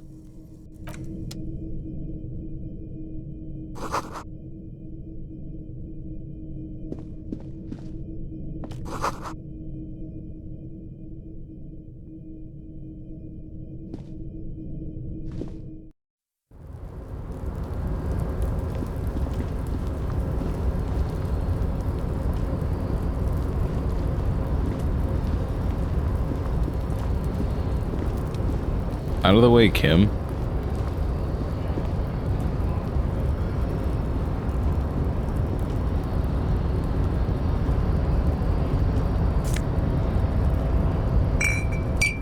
Oh, I see. Healing item. Oh, I see the number. Okay. I thought the number was my health. The number is the amount of healing items you have. Gotcha.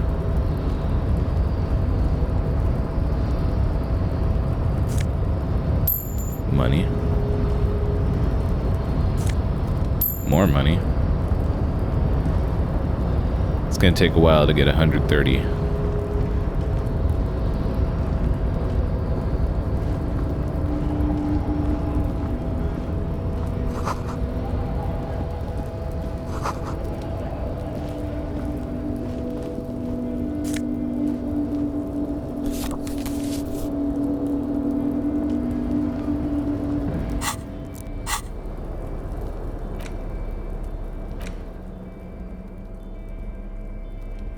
Postcard.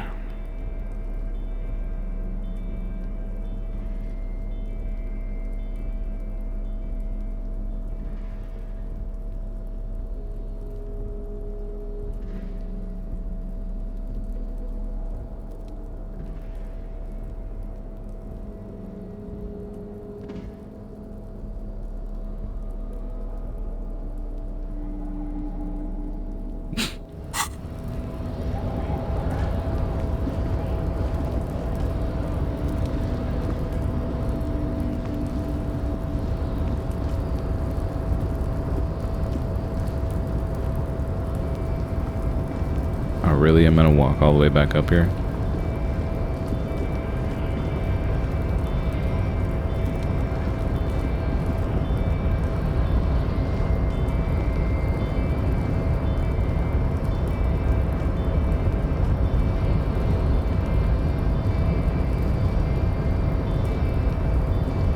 So...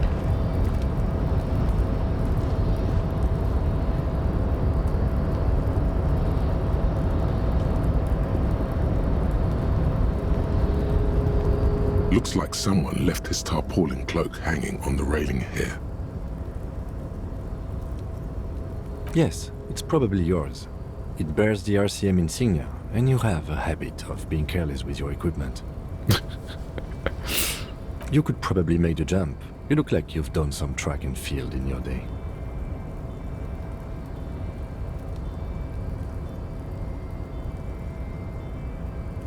Very low.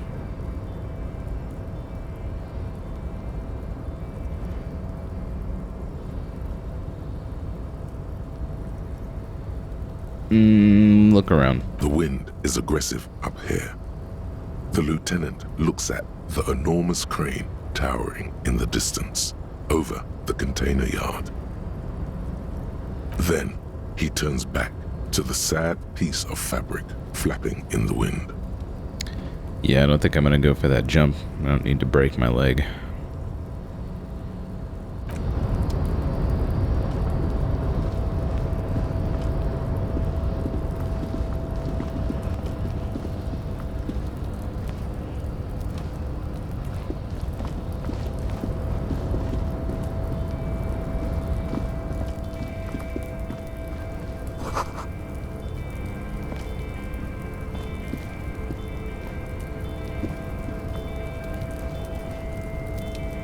I want to look at the other thing. Guess I can't.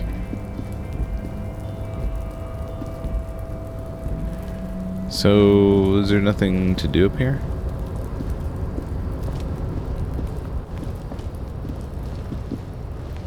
Oh, money.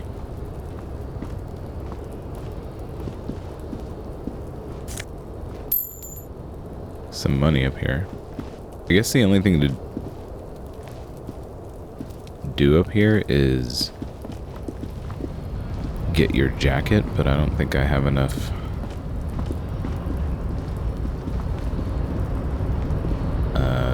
Savoir-faire to get it.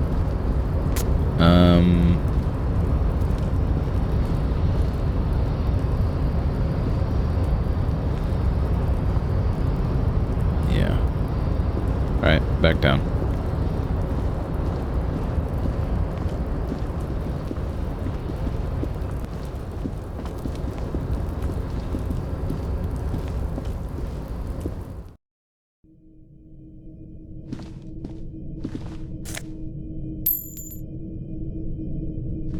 That perception's pretty useful.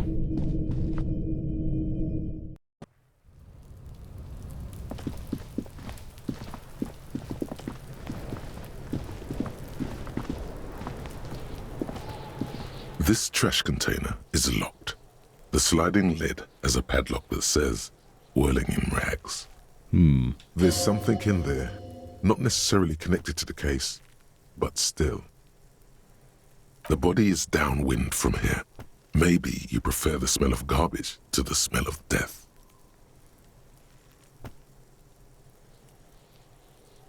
Trash, food waste from the cafeteria. They lock these containers to keep the derelicts from flocking in. Could be evidence too. What do you mean, feel? It's just a hunch, dude. We could try using a pry bar. There's one in my motor carriage, or we could ask for a key from the manager of the Whirling in Rags. He probably has one. Yeah, that's what I was... That was my immediate idea. He might also have information. This is better than the pry bar idea.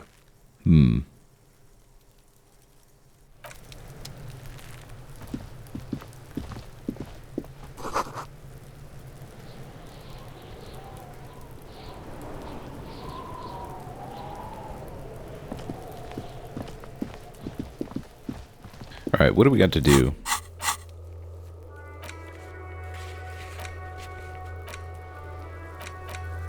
Okay. Let's go to his motor carriage.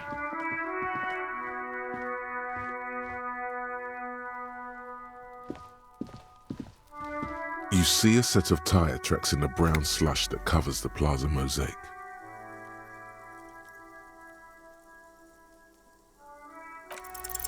The tire tracks were left here by an unknown event that took place some days ago. It's a message, written in the language of burnt rubber.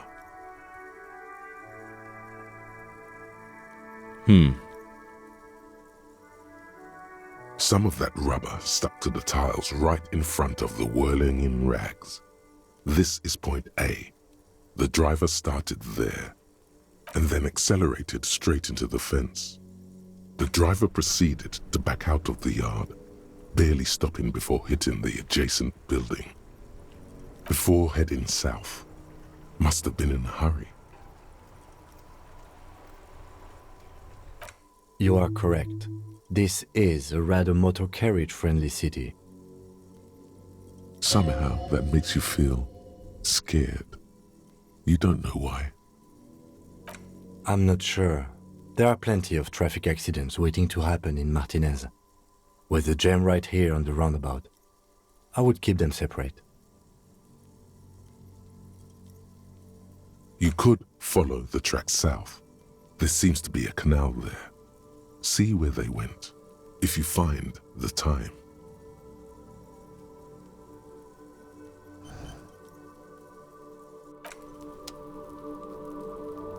I wonder if time is going to be a factor in this game for anything.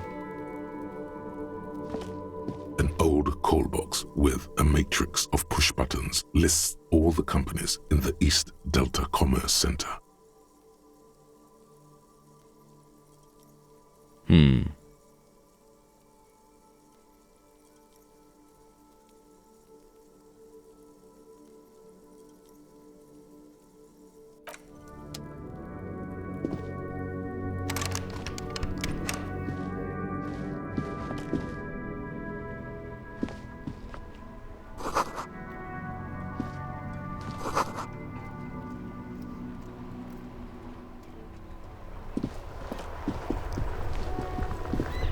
So this is his car?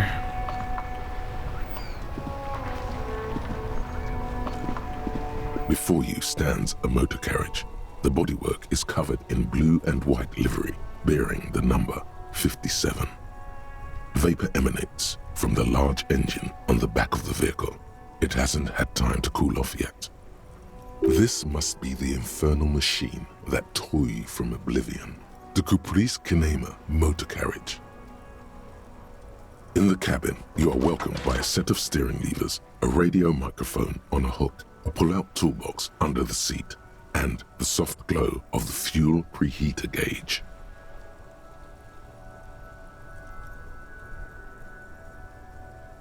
Radio. The frequency tableau lights up, and a green button labeled Prime Line glows like a feline eye.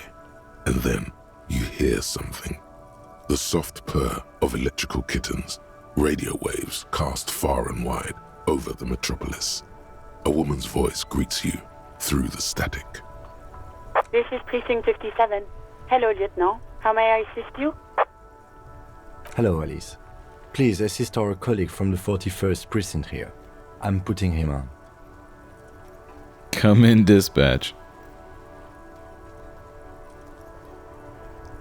This is Officer Alice Demetri, Precinct 57. How may I assist you?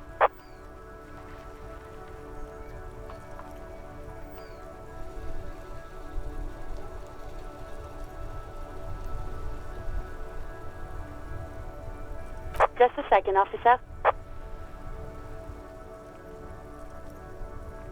10-2, 10-5. This is 41st. Come in. Over.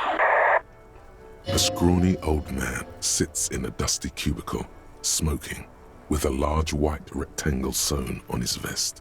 In front of him is a box-shaped apparatus with an array of wires and antennas. The radio switchboard. What's esprit de corps?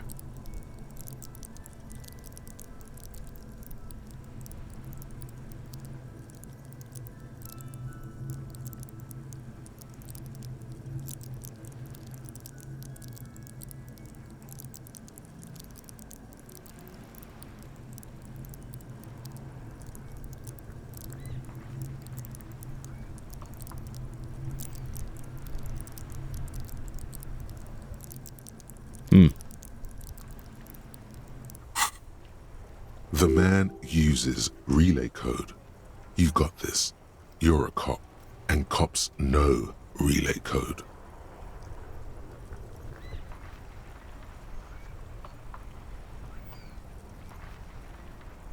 Ten-4, message received. 10-5, relay message.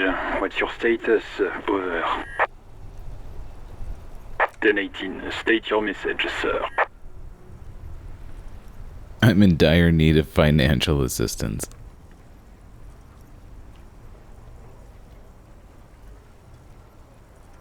Ten-9, over. 10-4, message received. This is a very serious situation. I need to 10-22 the captain. Over. Is it him? What does he want? Says he lost his badge and needs to report it. He what? He lost his badge? Who lost his badge? Dick fucking Mullen. Who do you think? It's Officer Dick Mullen from the bestseller Dick Mullen and the Lost Identity. Dick Mullen is not your name. It's the name of a fictional detective who would not lose his badge. Defend yourself. Immediately. They're laughing at you.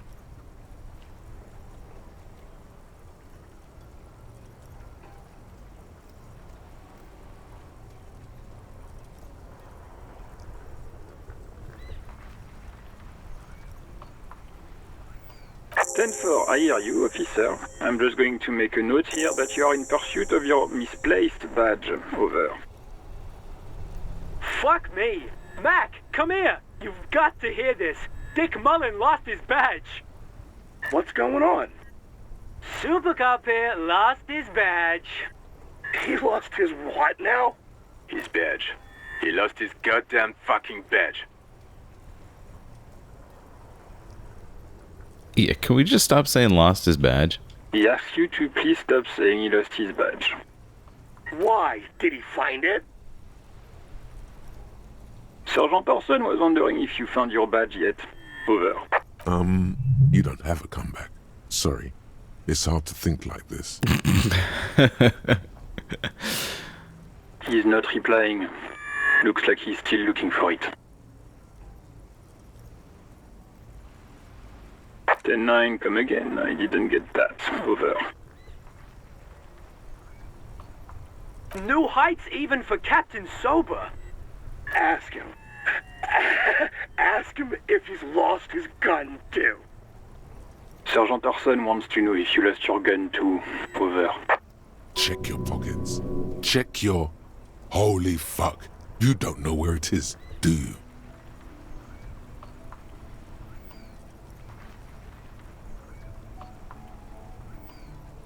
Okay, it's gone. Your gun is most definitely gone. Was I provided with a gun? 10-9, come in, officer. Did you get my question? We were wondering about your gun. Over. Convince them that you didn't lose your gun. Lying over the phone, it's easy. Just say it like it's the truth. And then it becomes it. He says he didn't. Thank God for that. That would have been a nightmare. I don't even want to imagine the poor prick who has to relay that kind of news to the captain. Losing his badge is bad enough. Tell him to find it, and fast. We can't have some gangbanger running around with it. We're all glad to hear you've not lost your gun, officer. You need further assistance? Over. Listen, I've actually lost my gun too. 10-4, I know I already wrote it in a report, but it will stay on my desk for a few days. Over. Alright. Roger that. 10-10. Over and out.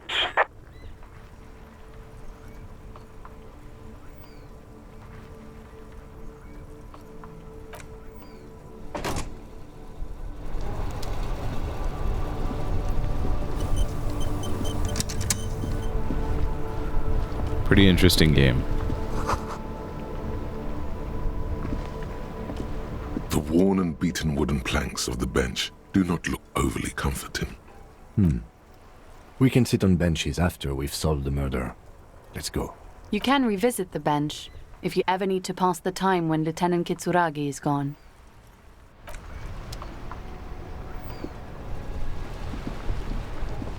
Alright, let's get to it. Badge and gun.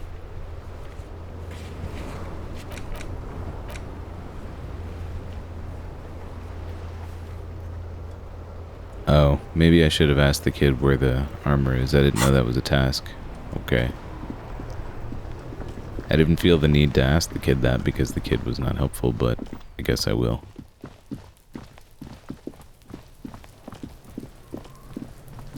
Maybe the kid stole it.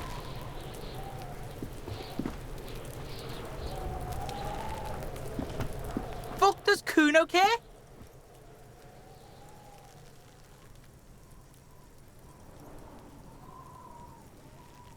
The fuck about it?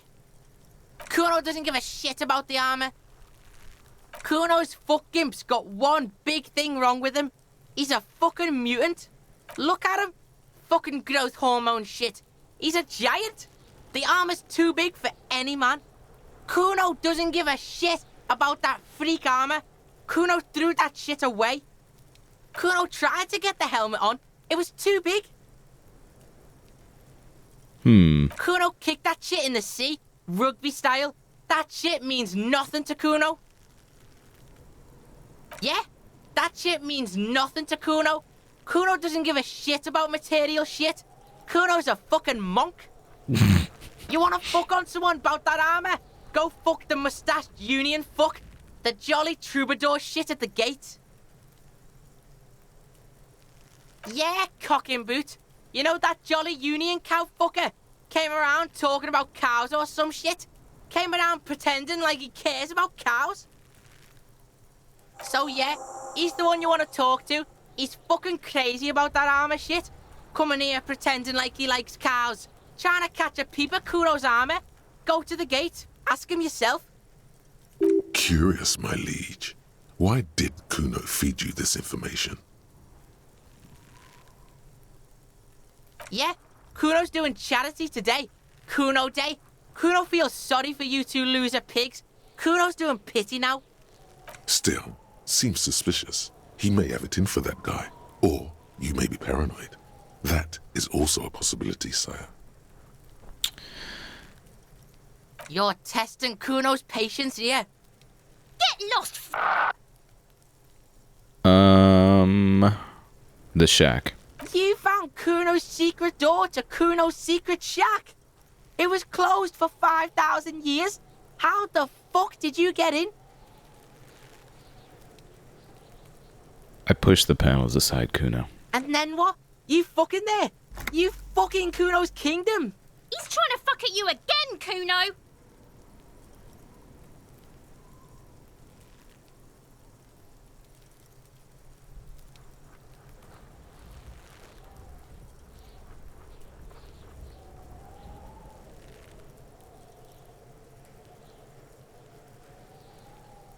Know anything about the powder?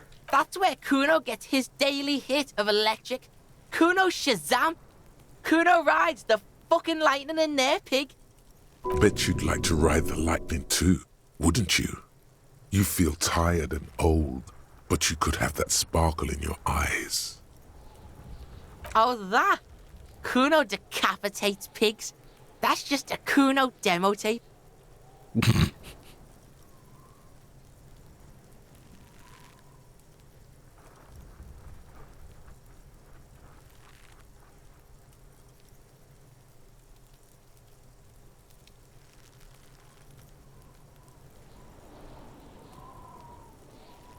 Yeah, I'm not saying those Too things. brutal for you, huh? Kuno, fuck your tongue off.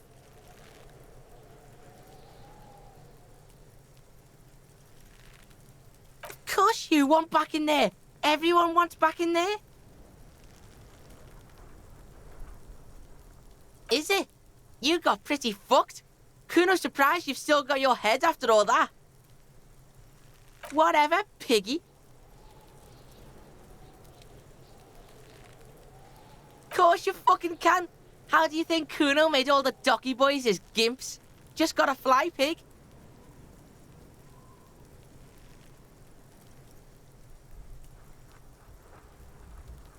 Not for you, pig.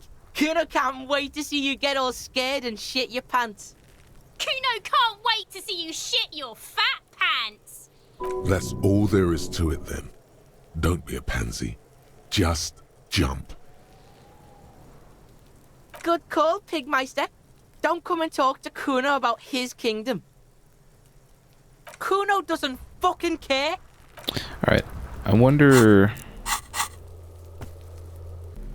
let's see. Yeah, I have two things lowering my savoir-faire.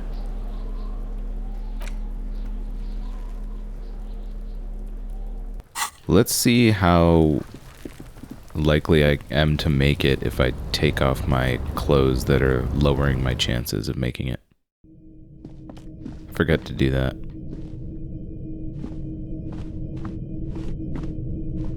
Oh my god, controls. Let me get up here. Thank you.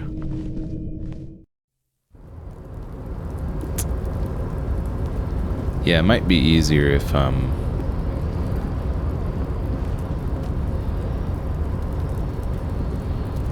might be easier to use mouse and keyboard, but it's certainly more comfortable to use a controller.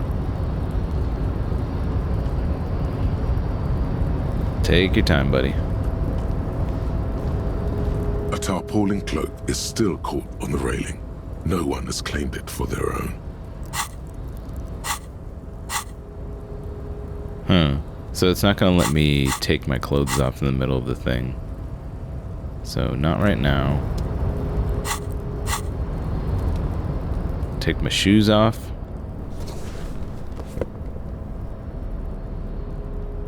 And my pants off. A tarpaulin cloak is still caught on the railing. No one has claimed it for their own. Backed by physical instrument.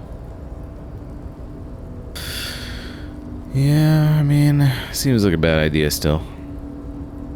Low 17%. What was it with my clothes on?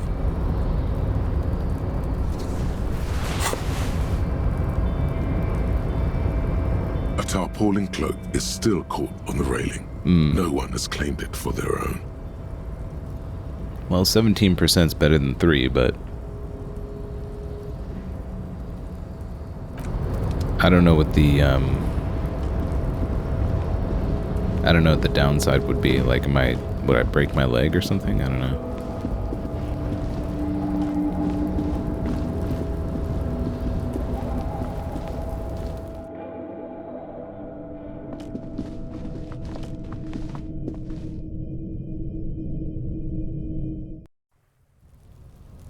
All right, let's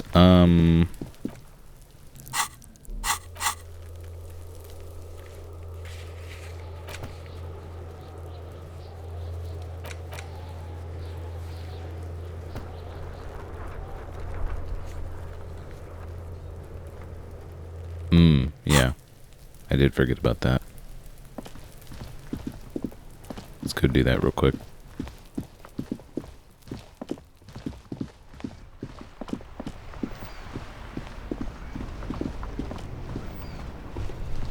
Inside, you see a set of steering levers, a radio microphone, a pull-out toolbox. This is Precinct 57. How may I assist you? Of course. What is the number, officer? Yes, hold on. Her number is 005 1944 298. Received. Hold on, officer.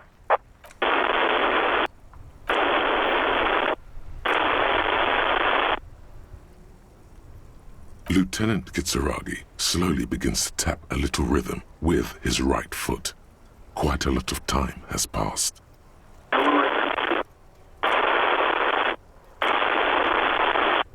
Officer, I have Sylvie Malaika on the line for you. Yes, hello?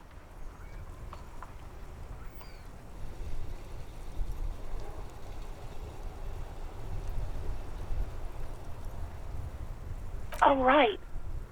Hello, officer. What can I do for you?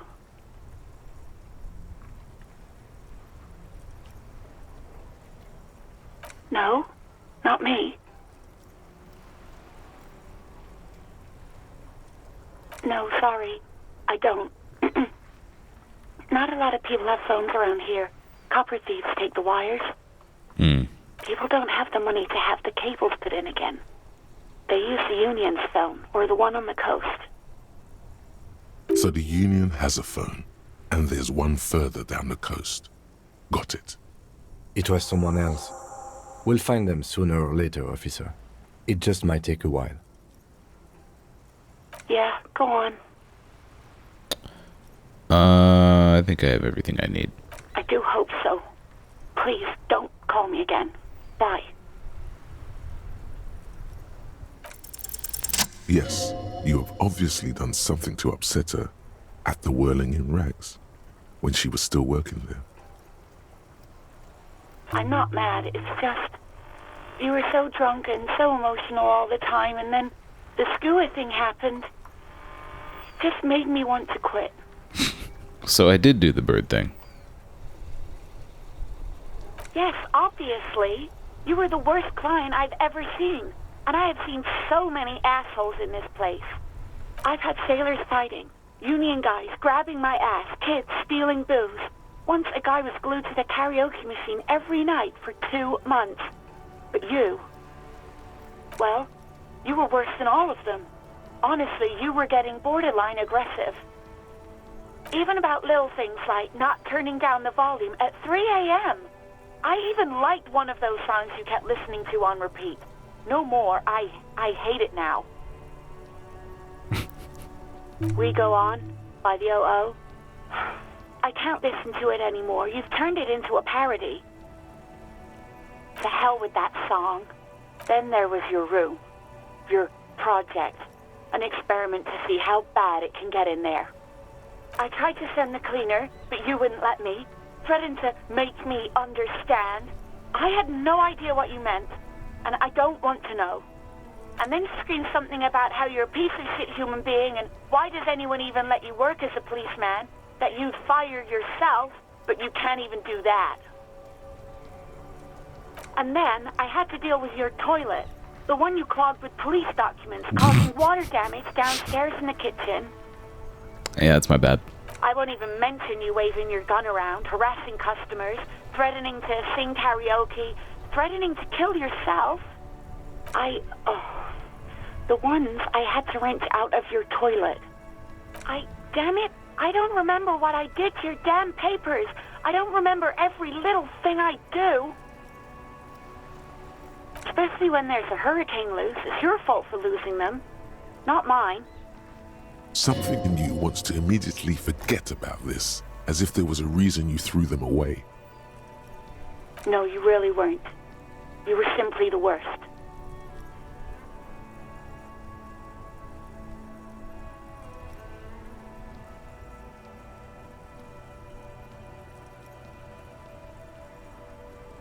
God, I knew I shouldn't have brought it up.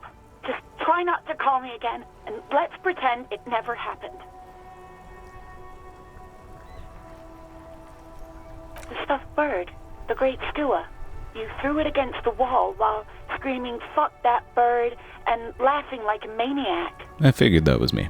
I think you said it had been giving you shit ever since you got there.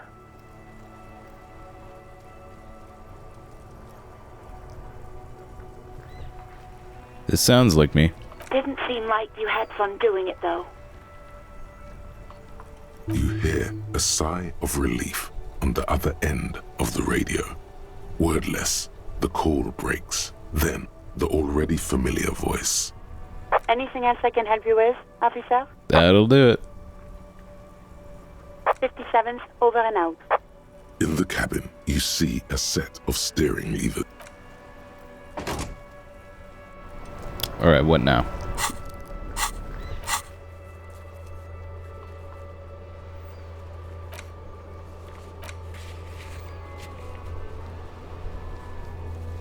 We're gonna need to get that key for the trash can.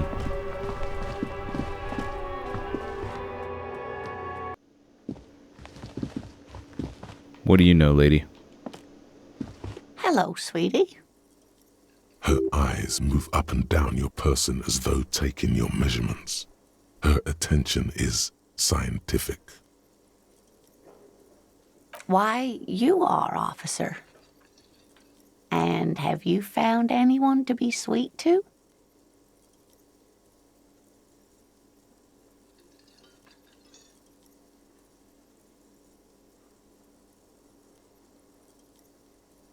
I'm sorry if I was being overly familiar. I know we've only just met. You must forgive me. I'm getting so scatterbrained. I completely forgot to introduce myself. I'm Lena. My husband Morel and I are staying with our friend Gary just down the street, but I come here for tea when they're away. This Lena is wacky enough for the motley crew. Hire her on the spot.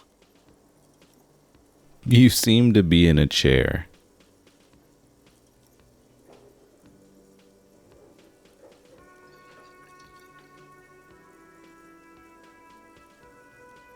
Yes, officer. You look rather dazed. Like a stunned fox. But surely things can't be that bad.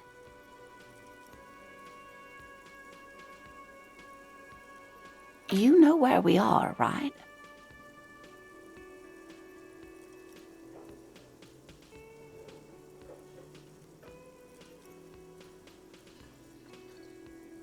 That's right. And where is the Whirling in Rags cafeteria itself located?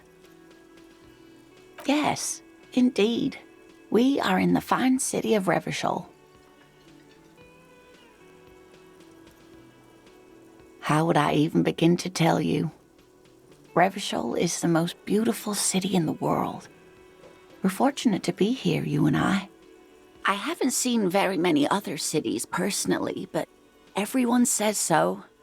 Revachol is a rare jewel. This city used to rule the world, though it has seen better days. Speaking of history, you know what year it is, yes?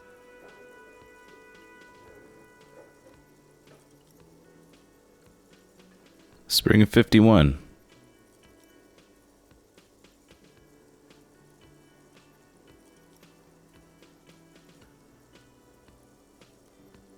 That's right, dear.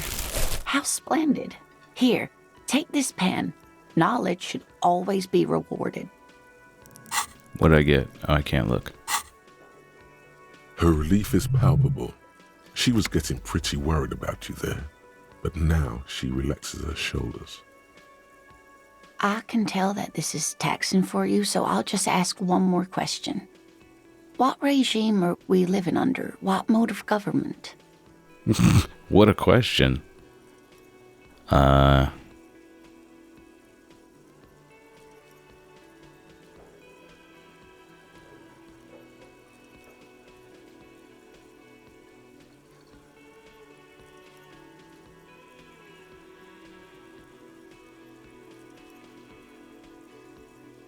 I'd like to think it's the dictatorship of the proletariat, but something tells me it's not.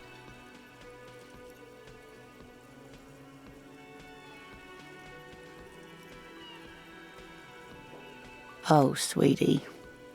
It's really not. There used to be people who thought that way. Other people who wanted those things, but they all went extinct. Revachol is a zone of control led by an alliance of foreign powers called the Coalition. We have almost no government of our own, and certainly no dictatorship of the proletariat. But they still have cops. Oh dear. And you were doing so well. There aren't any cops in Revachol, not in the traditional sense. The status of law enforcement has been a complicated matter since the revolution. But we should stop for today, sweetie. You look like you need a break. Besides, I'm not the best person to explain the big things to anyone. She's scared now. She's realized you really are brain damaged. You were doing quite well up until the end, dear. It does look like you're having trouble remembering things. History and places. Remembering reality in a word. It's very odd. A sigh. The lieutenant buries his nose in his notebook. But maybe a fresh set of eyes is what the world needs. And while I'm no doctor, such bouts of amnesia are often temporary, so I wouldn't worry too much. Someone more educated in sweeping matters. Maybe you should ask. No, I'm not an encyclopedia. I won't be a guide either. I'm a detective. Of course. Then I don't know. Someone rich, maybe? Wealthy people are educated. Though I don't know where you would find a wealthy person in Martinez. Of course, dear. Good luck with your case. Interesting. Alright, bro. Give me the key. Can I help you?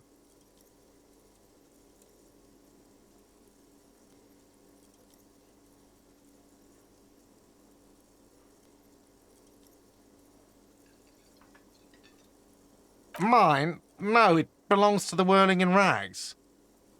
Mm-hmm. Thank you for clearing that up. Yeah. Why do you keep the container locked? Why? To keep the hobos and drunks out. That's why. And the neighbors too. They put their trash there and they don't pay for the garbage company. I thought as much. And are you the only party with access to the trash container? Well, yes. Us and the garbage disposal company. It seems a little callous, doesn't it? Something stirs in you.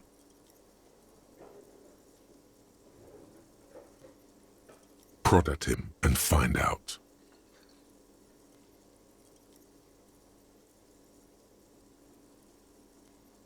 Callous? What are you, Kras Mazov? Almost all establishments in Revachol keep their trash locked. The whirling in rags is not special in that regard. Krasmazov, nom de guerre, was an economist and a historical materialist. He was a leading figure on the Grad side of the Centennial Revolution, where he headed the 9-day government. Mazov is considered the father of scientific communism, Mazovian thought, or Mazovianism.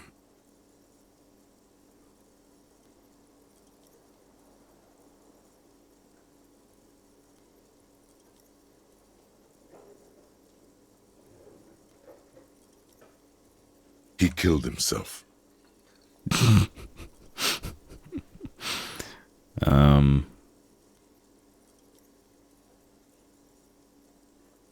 Maybe I am. What are we talking about? Was this not about the trash container?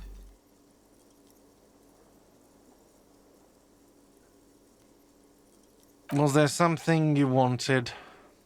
The key. What for? Mazov?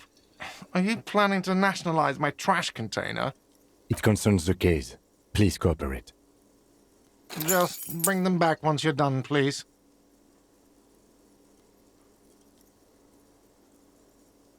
What thing?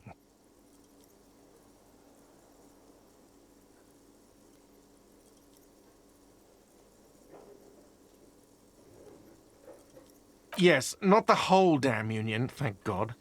Just the nastiest and loudest faction. They come here in the evenings. Dumb, unruly types. Think they're big shit. But they're good customers. They place big orders and always pay on time. We should find out who this Lord faction is, occupying the booth. Loudness means talkative, and we need info. We don't. We have to wait. They'll show up sooner or later. Men get hungry, even striking men. If not today, then they'll be here tomorrow. There are these things called days. You sleep between them. He's saying they'll come after you've slept. Just making clear you got that. Thanks. What are you, a cook now? That's none of your business. He wasn't pan-fried, he was lynched. What could the kitchen possibly have to do with... Fine, okay. The kitchen is closed until 1 p.m. because the cook is working. You can snoop around after that, if you must. Great. What? You feel like you should come back to this thing-based questionnaire if you see anything interesting in the whirling later.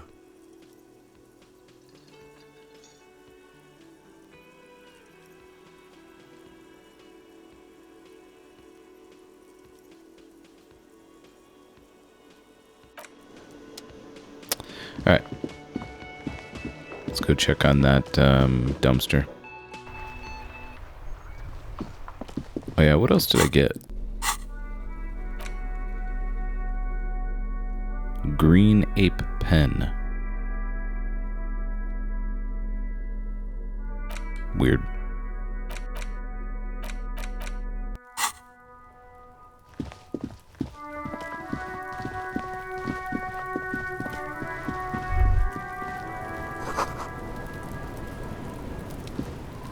This trash container is locked. The sliding lid has a padlock that says, whirling in rags. With a well-oiled crack, the lock pops open. It should now be possible to simply raise the lid. Don't. Maybe you shouldn't.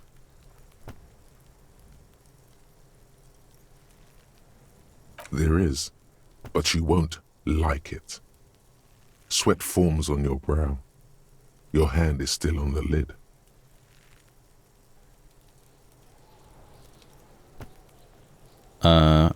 Open the lid. The smell of rotten food rises to greet you. You see soggy cartons, dirty rags, and organic waste. We're just in time. This hasn't been emptied for over a week.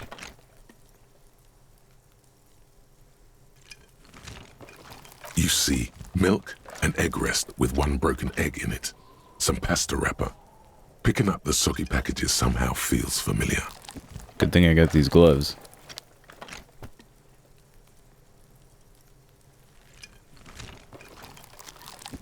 A box falls into pieces in your hands.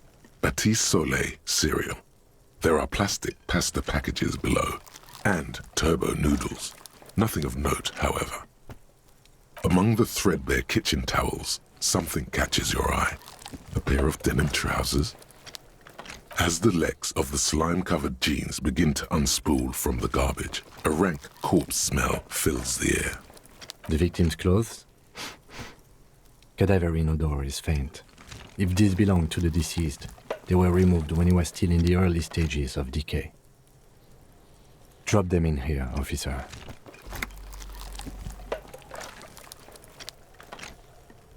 Guitar-marked blue jeans. Pockets empty or emptied. He wore them with a belt, too, a white belt. The loops appear stretched, but the belt is missing. That's it. Do you see anything else in there? I have another bag here. Something slimy catches your eye. A drab, long-sleeved shirt, olive-colored, appears from the food waste, dripping with pus.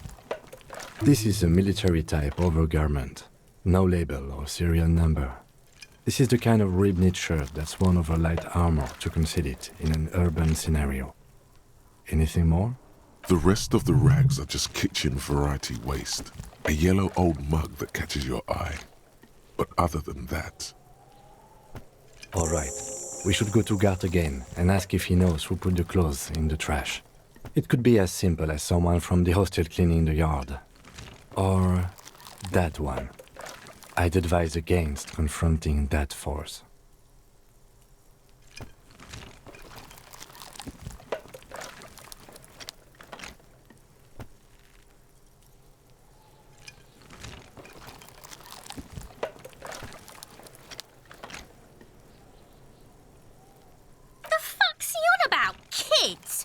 You hear that, Kuno?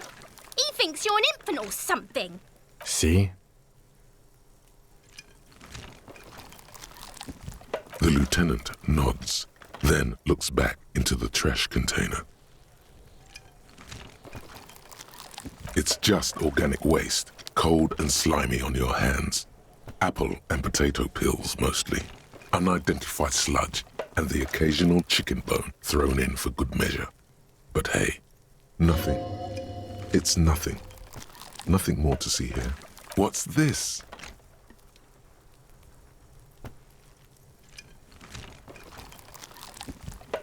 A blue piece of plastic sticks out from the apple peels.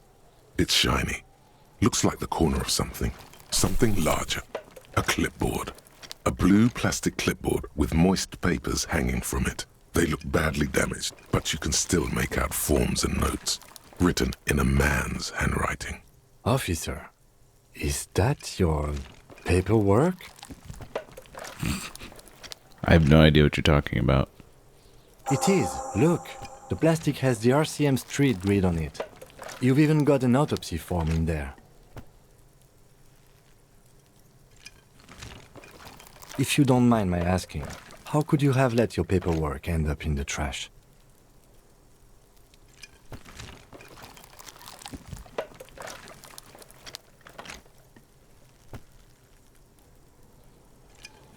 I think I didn't want to be a cop anymore. Well, lucky we found it. You should take stock of what remains, just to be sure some has not made it into the hands of the RCM's adversaries. Organized crime and the like. There might have been police secrets in your notes. I don't know, man. Sounds like an order. I don't take those. Okay, I'll do that. It would also not hurt to start taking notes on the case. Now, tell me what your eagle eyes see. Or are we finished? Some items, such as the ledger you found, are interactable. Go to your inventory and select the Interact tab to read your paperwork.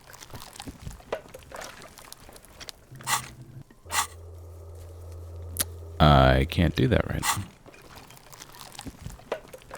The mug, I'm getting that mug too. I think we leave the mug. The container sounds a muffled gong. That's one thing off the list.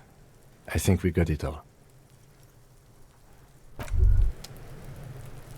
Hey, so we've been monitoring you internally, and now we know your Copo type. Yes. Guess what's yours?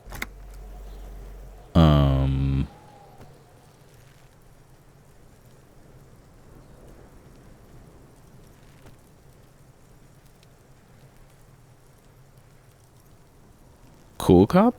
No, you're the sorry cop. The cop who's sorriest. Let's make it official then, shall we?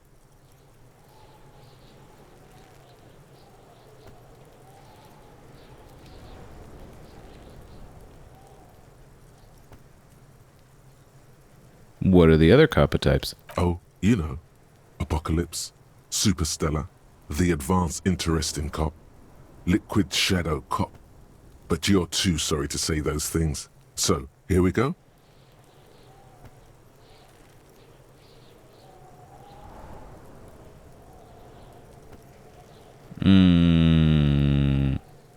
I'm not sorry.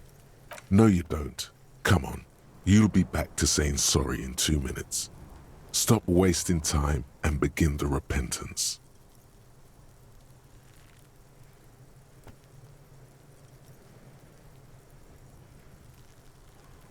No. I'm not sorry. Wow. Okay. Fuck off. Maybe we were wrong about you then. Probably.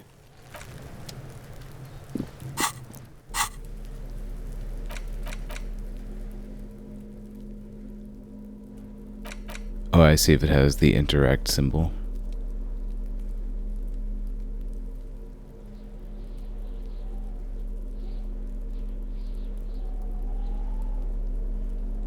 An intricate web of blue lines stretches across the torso of the hanged man.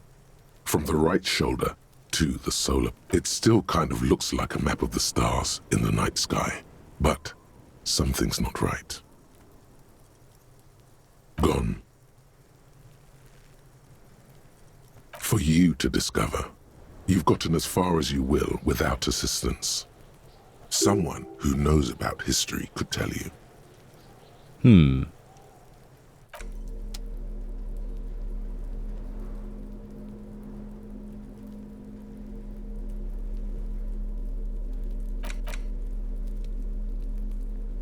It's the ledger you found in the trash. A pitiful cabbage of white and yellow papers hanging from plastic board, barely held together by a metal clip.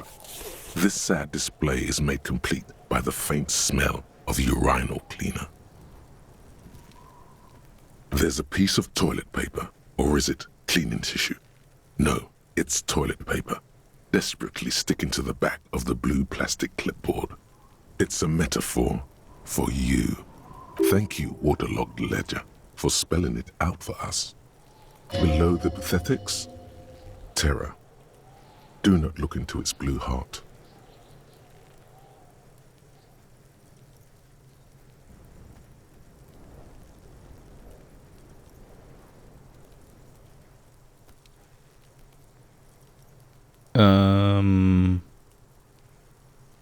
They're not exactly white.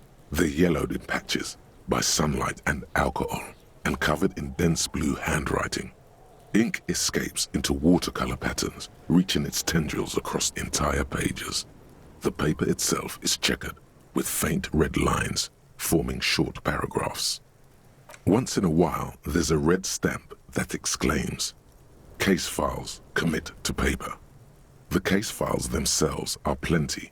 You count more than 100 sodden, crumpled up, earmarked pages falling apart in your hands. They appear to be sufficiently organized and extremely dense, if mostly illegible.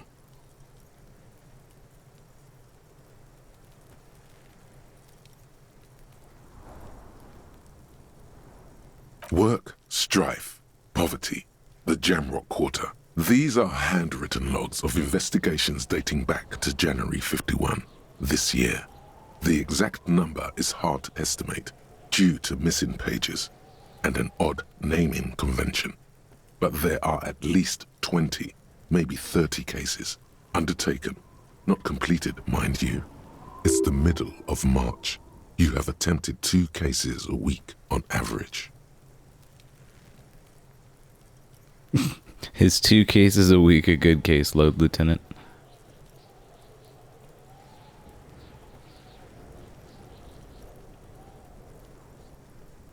Huh? 2 complex cases to undertake is a lot, yes. You really have to push yourself.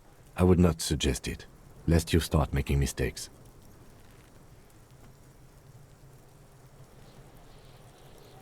Arson, petty theft, spousal abuse.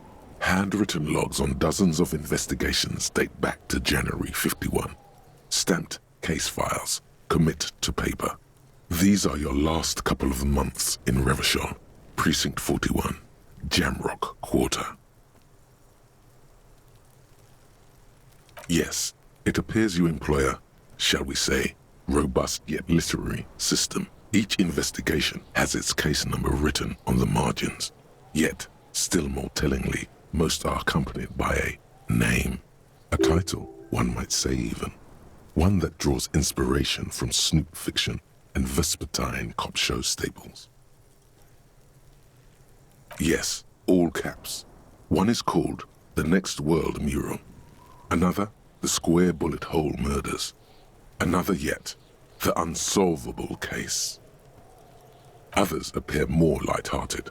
The guys on a couch in an unexpected location, and the murder at the hookah parlor. Even the rare article-free collapsing tenement. Murder features prominently throughout. It's going to take an effort to piece these case files together, but it can be done. Once you're done inspecting them up close.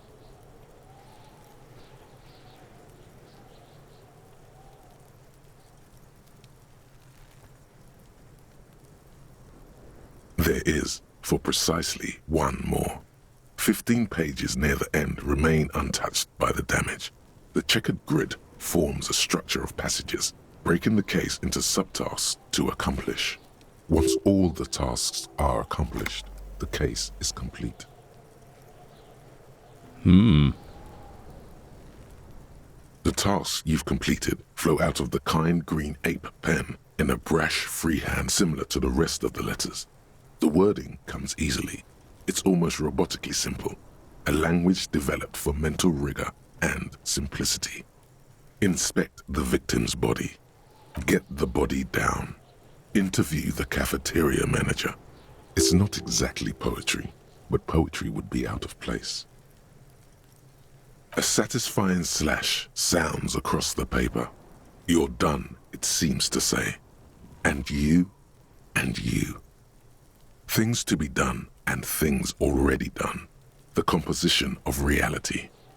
This is an extremely useful tool for a detective of the citizens' militia. Now all that remains is to name the case. No, actually. Any ideas?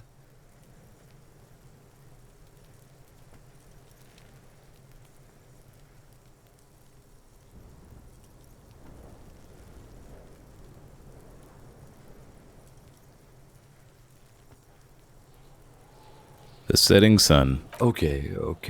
It's a good name, but it has one problem. This case has nothing to do with the setting sun. At all. It has nothing to do with that, so... How dare you, okay? Something more concrete, perhaps? Do you have something concrete? Mundane, usual? Usual is boring. We don't do that. I agree. I like The Setting Sun. But fine. The Hanged Man. Great. That's great. That's actually what I was thinking too. The Hanged Man. Good, strong name. We have a very good name for the case now. I'm going to start calling it the Hanged Man. It's good we sorted this out. Is it?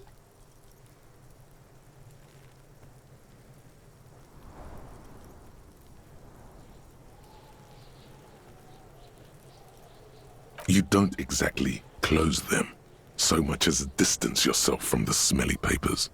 They're a little further from your nose now.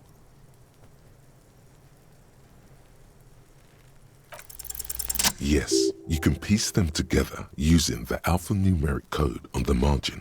It always begins with HDB41, then date of initialization and time of arrival on the scene, followed by the title. For example, HDB 41120111700, the Next World Mural.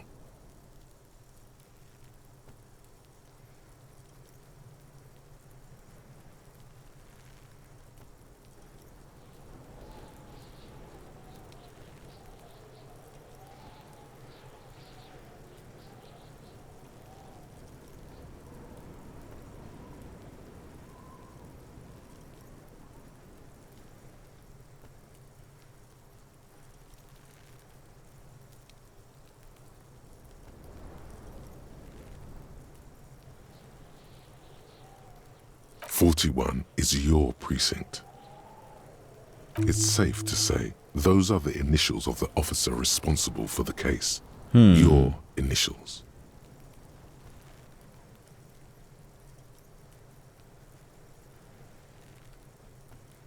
I got nothing here either. Logic really isn't the best faculty to have this conversation with, but it's the one you got. So sorry. Yeah. We're staying out of this business for now. HDB is bad news from yesteryear. It's shit, honcho. It takes about half an hour to piece one together using the system you've devised. Where do you want to start?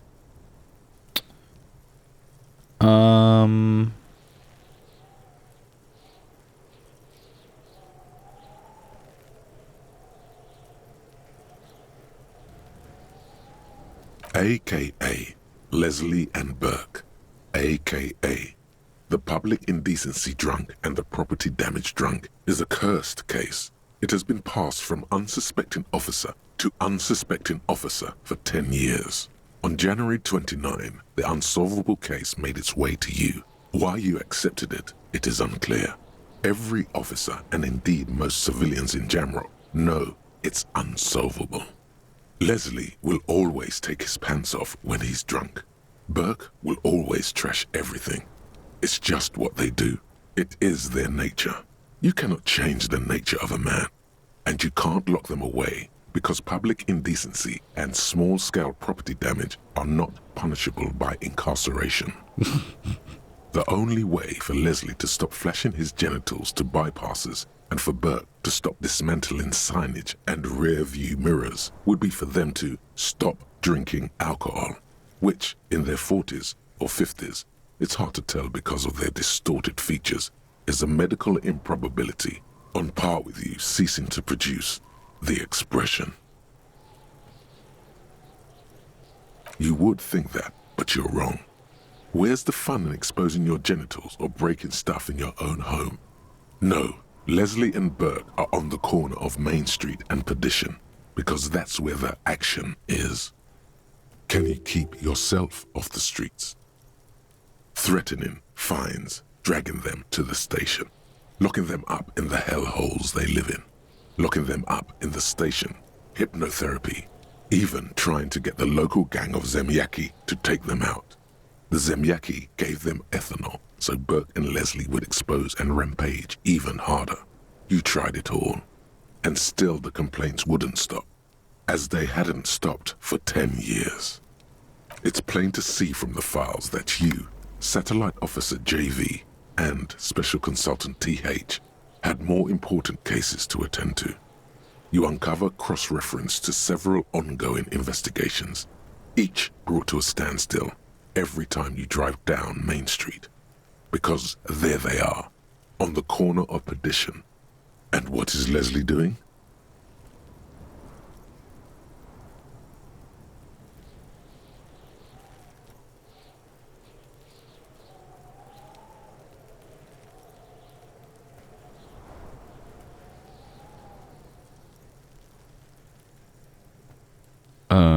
What was Leslie doing?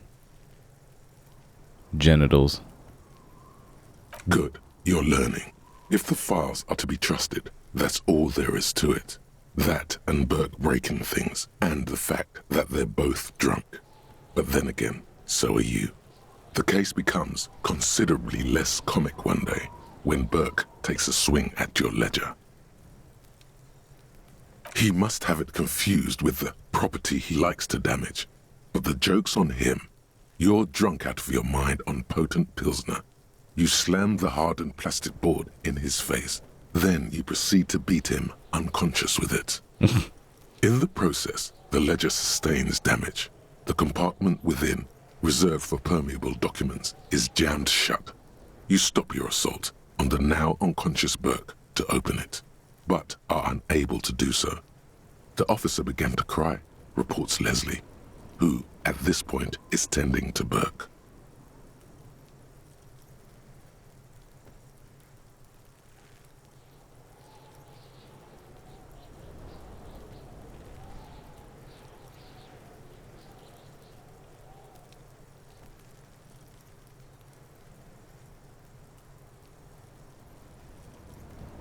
He came at us, and at us. I think he was trying to kill Burko. While trying to kill Burko, you slowly come around. The permeables compartment is open. You've smashed it open on poor Burko's kneecaps. The good news is, Burke can't walk anymore. Can't get out of his apartment, an invalid.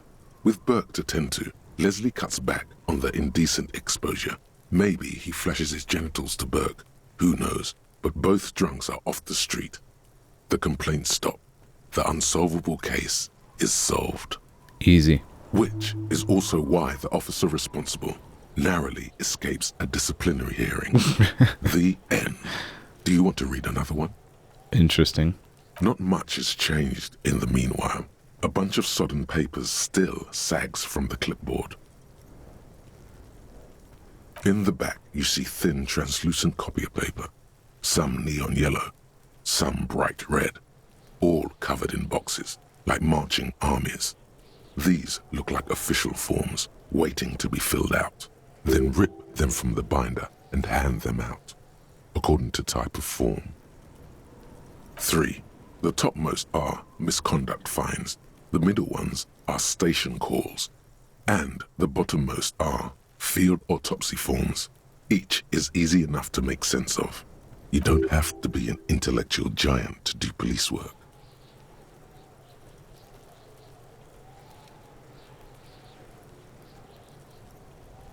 A monetary penalization ranging from 20 to 250 real. Severe cases allow for 1,000 real, but that requires special paperwork. The details of issuing these fines are spread out over the rest of the fields, but they appear pleasantly vague. These are quite sinister in turn. They give a date and time for the person to appear at the specified precinct police station. Below the call are the criminal charges you risk by not appearing. A dozen pages of thin copy paper, bright red in color. You see the parameters of a deceased human form waiting to be filled in. Age, sex, condition of internal organs. Yes, all that remains now is to fill those forms and hand them to people. Fines for wrongdoers, interview requests for bad guys, and field autopsies to dead guys. The rest of the stinking cellulose is much worse for wear. Being sandwiched between the board and the rest of the paperwork must have spared the fragile copier paper.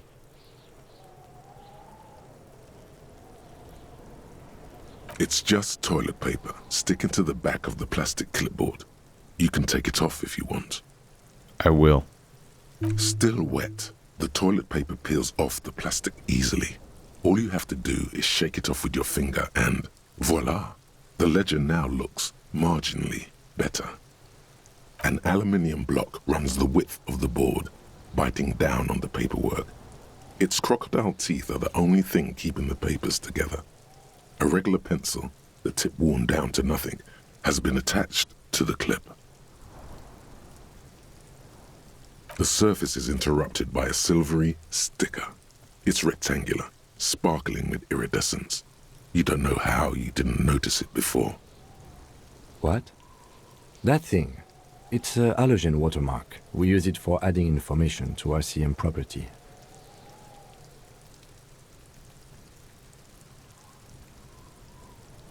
Any capable light with the right wavelength will do. All RCM vehicles have had lights designed to reveal halogen watermarks. Mine too.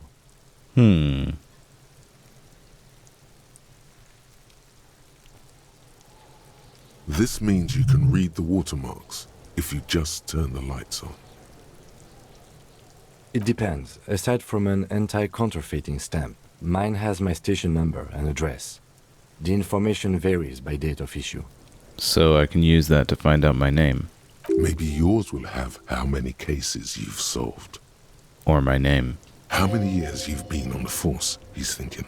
It'll have that. Okay. While a bunch of sodden papers sag from the clipboard in your hand, it's a sorry sight. It's made of dark blue plastic, hard enough to beat someone to submission with. The edges are rounded, however. The U4 size board feels thick and heavy in your hand. Light shimmers on its wet surface. On the back you see the embossed letters, RCM.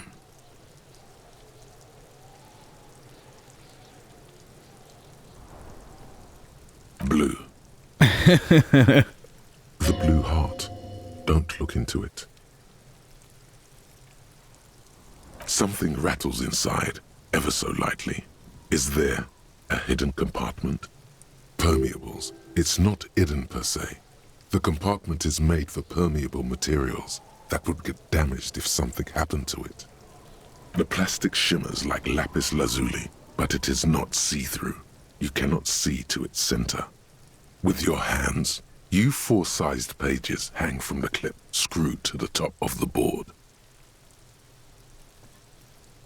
It kind of sucks that you can't, like, take off your clothes and put different clothes on in the middle of a conversation so that you can get better stats to do things as needed.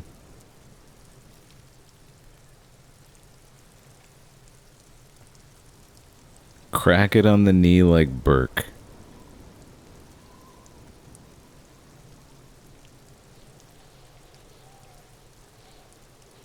Alright, let's try it. Is not what you end up doing. Nope. You squeeze the plastic to slide it open, but nothing happens. Then you bend it some. Then crack it. The goddamn thing is stuck. Shucks. The ledger quivers in your hand. As it shakes, the pages rustle. This pathetic mess suddenly afraid of you for some reason.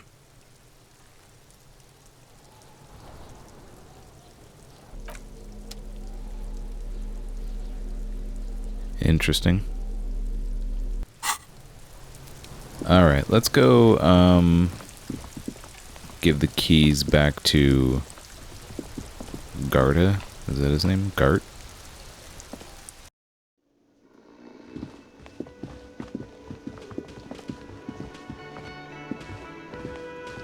Can I help you? Thanks. I hope you found what you were looking for.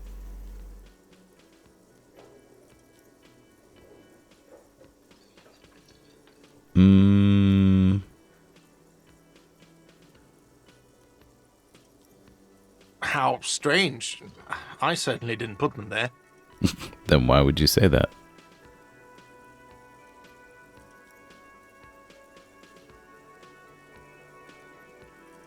Yeah, who else has keys to the container?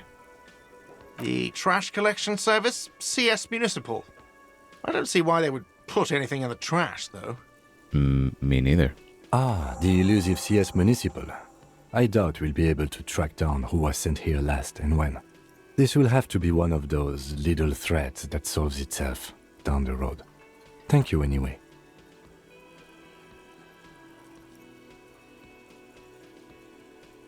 Sylvie had the keys before I got here, and I can vouch for her. I can vouch for all my stuff. None of us would tamper with the crime scene. Well, yeah, it makes sense that Sylvie put stuff in there, because that's how my papers got in there. Yes?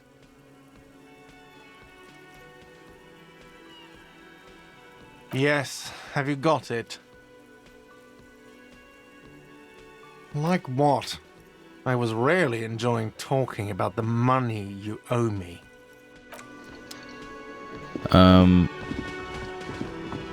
Let's do one more thing before we stop the video. Did we level up? We did level up.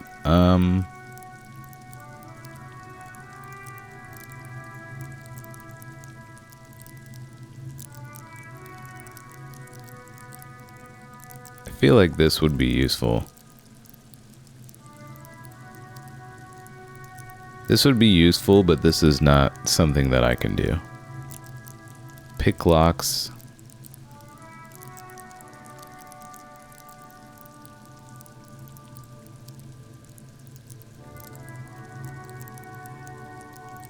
Yeah, that's not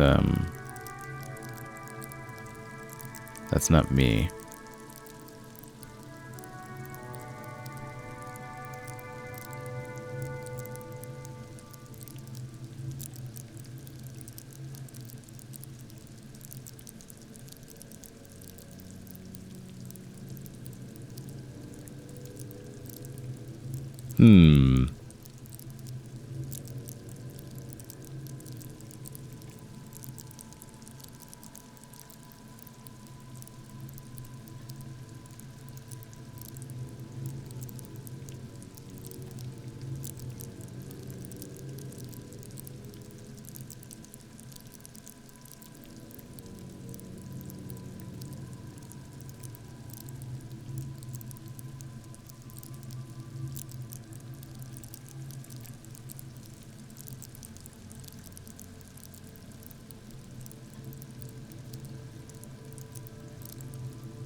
I should probably get this.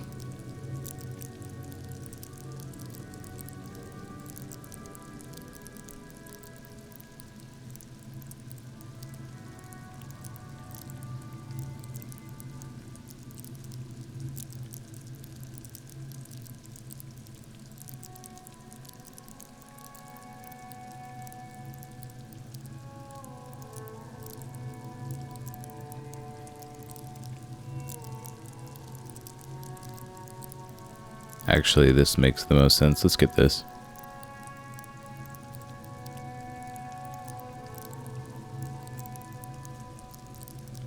I don't know how useful this is, but it does make sense. We can do this again? Oh no, we can't. This is already maxed out.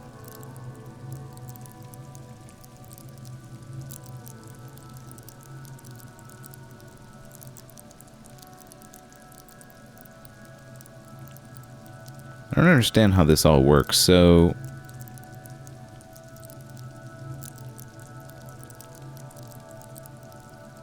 Is it possible to upgrade this? I'm not sure.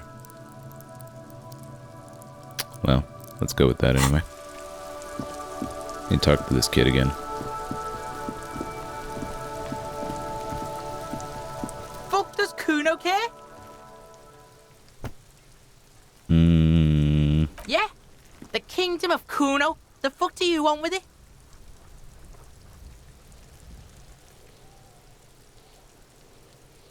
Kuno doesn't know shit about that. That shit is beneath Kuno.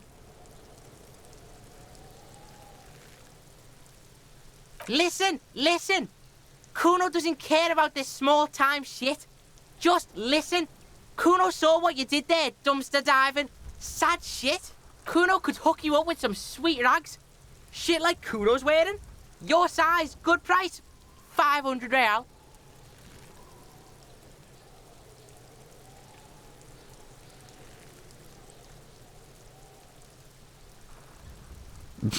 No, Kuno, you don't know anything about the tampering I'm investigating, and I already have pants. Whatever. Kuno was trying to help you, but you're too fat for fouling anyway, pig.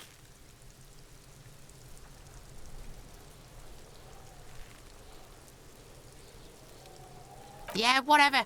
Kuno doesn't give a shit. Kuno doesn't... Alright, Kuno.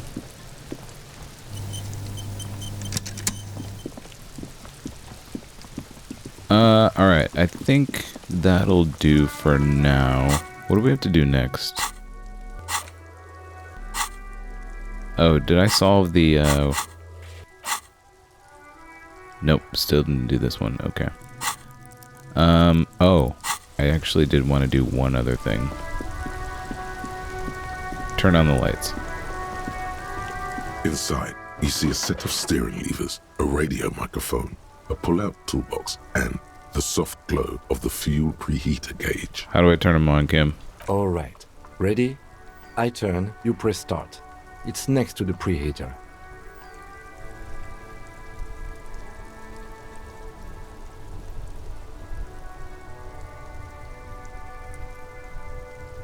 The dashboard lights up with orange glow. The rounds per minute gauge jumps, and the engine of the Caprice Canadian comes to life with a whiny growl.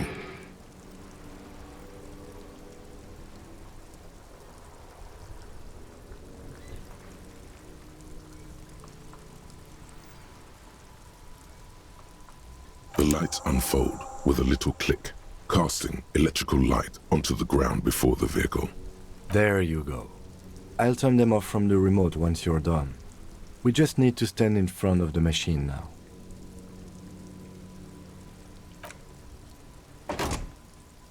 Neat.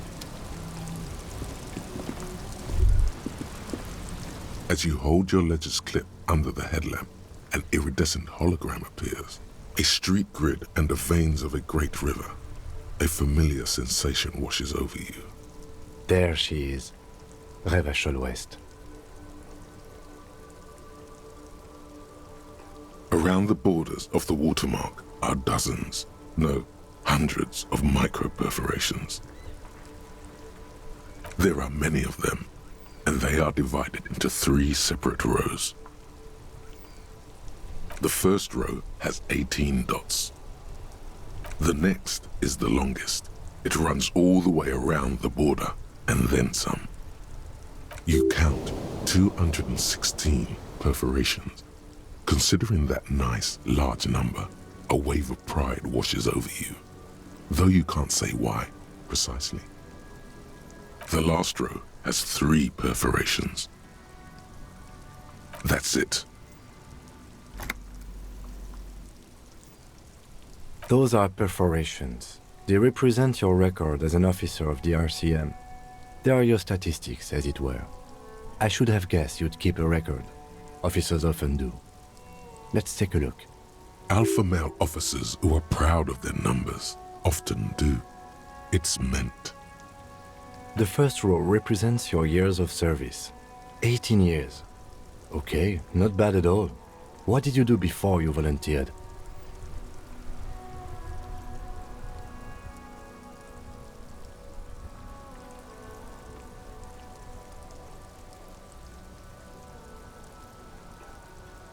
Do you really think I have any idea? Fair point. Let's move on, shall we? This next row, the one that wraps all the way around, is your number of closed cases. Closed is good. It means finished. You've got, let's see... 216. 200. 216 to be exact. It's quite a lot, even for someone who's been on the force for nearly 2 decades. Usually, clearing more than 10 cases a year puts you in the 90th percentile of all RCM officers.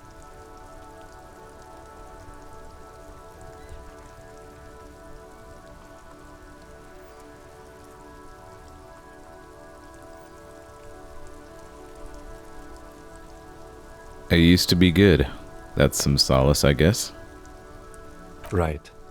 Those are your confirmed kills. You've got precisely 3 perforations there. For an RCM officer, especially Precinct 41, which is in the Jamrock quarter, it's rather tame. I mean that in a good way. There are certain officers who treat their kills like some kind of ghoulish game. If they do happen to solve a case, it's usually by accident.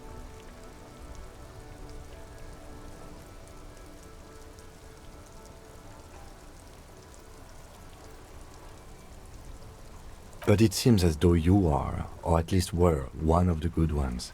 So we have that to be thankful for. Yes.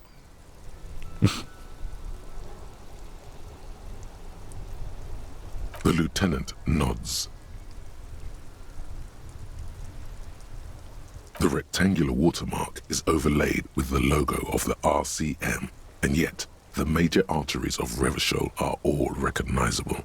They shimmer in the Kanema's headlights.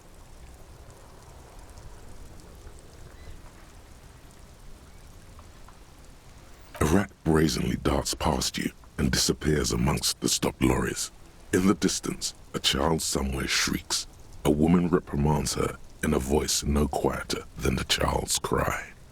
Ah, Martinez. Let me see. Right here.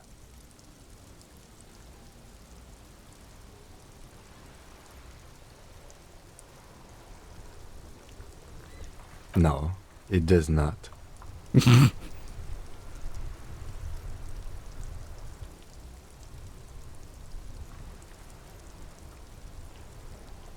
Right. I'll go turn off the lights. You can now see your statistics on your journal page, to the right of the task description.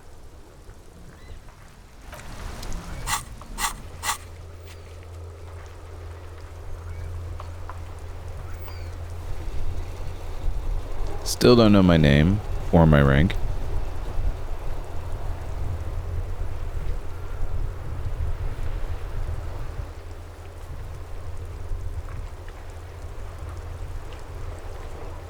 Interesting.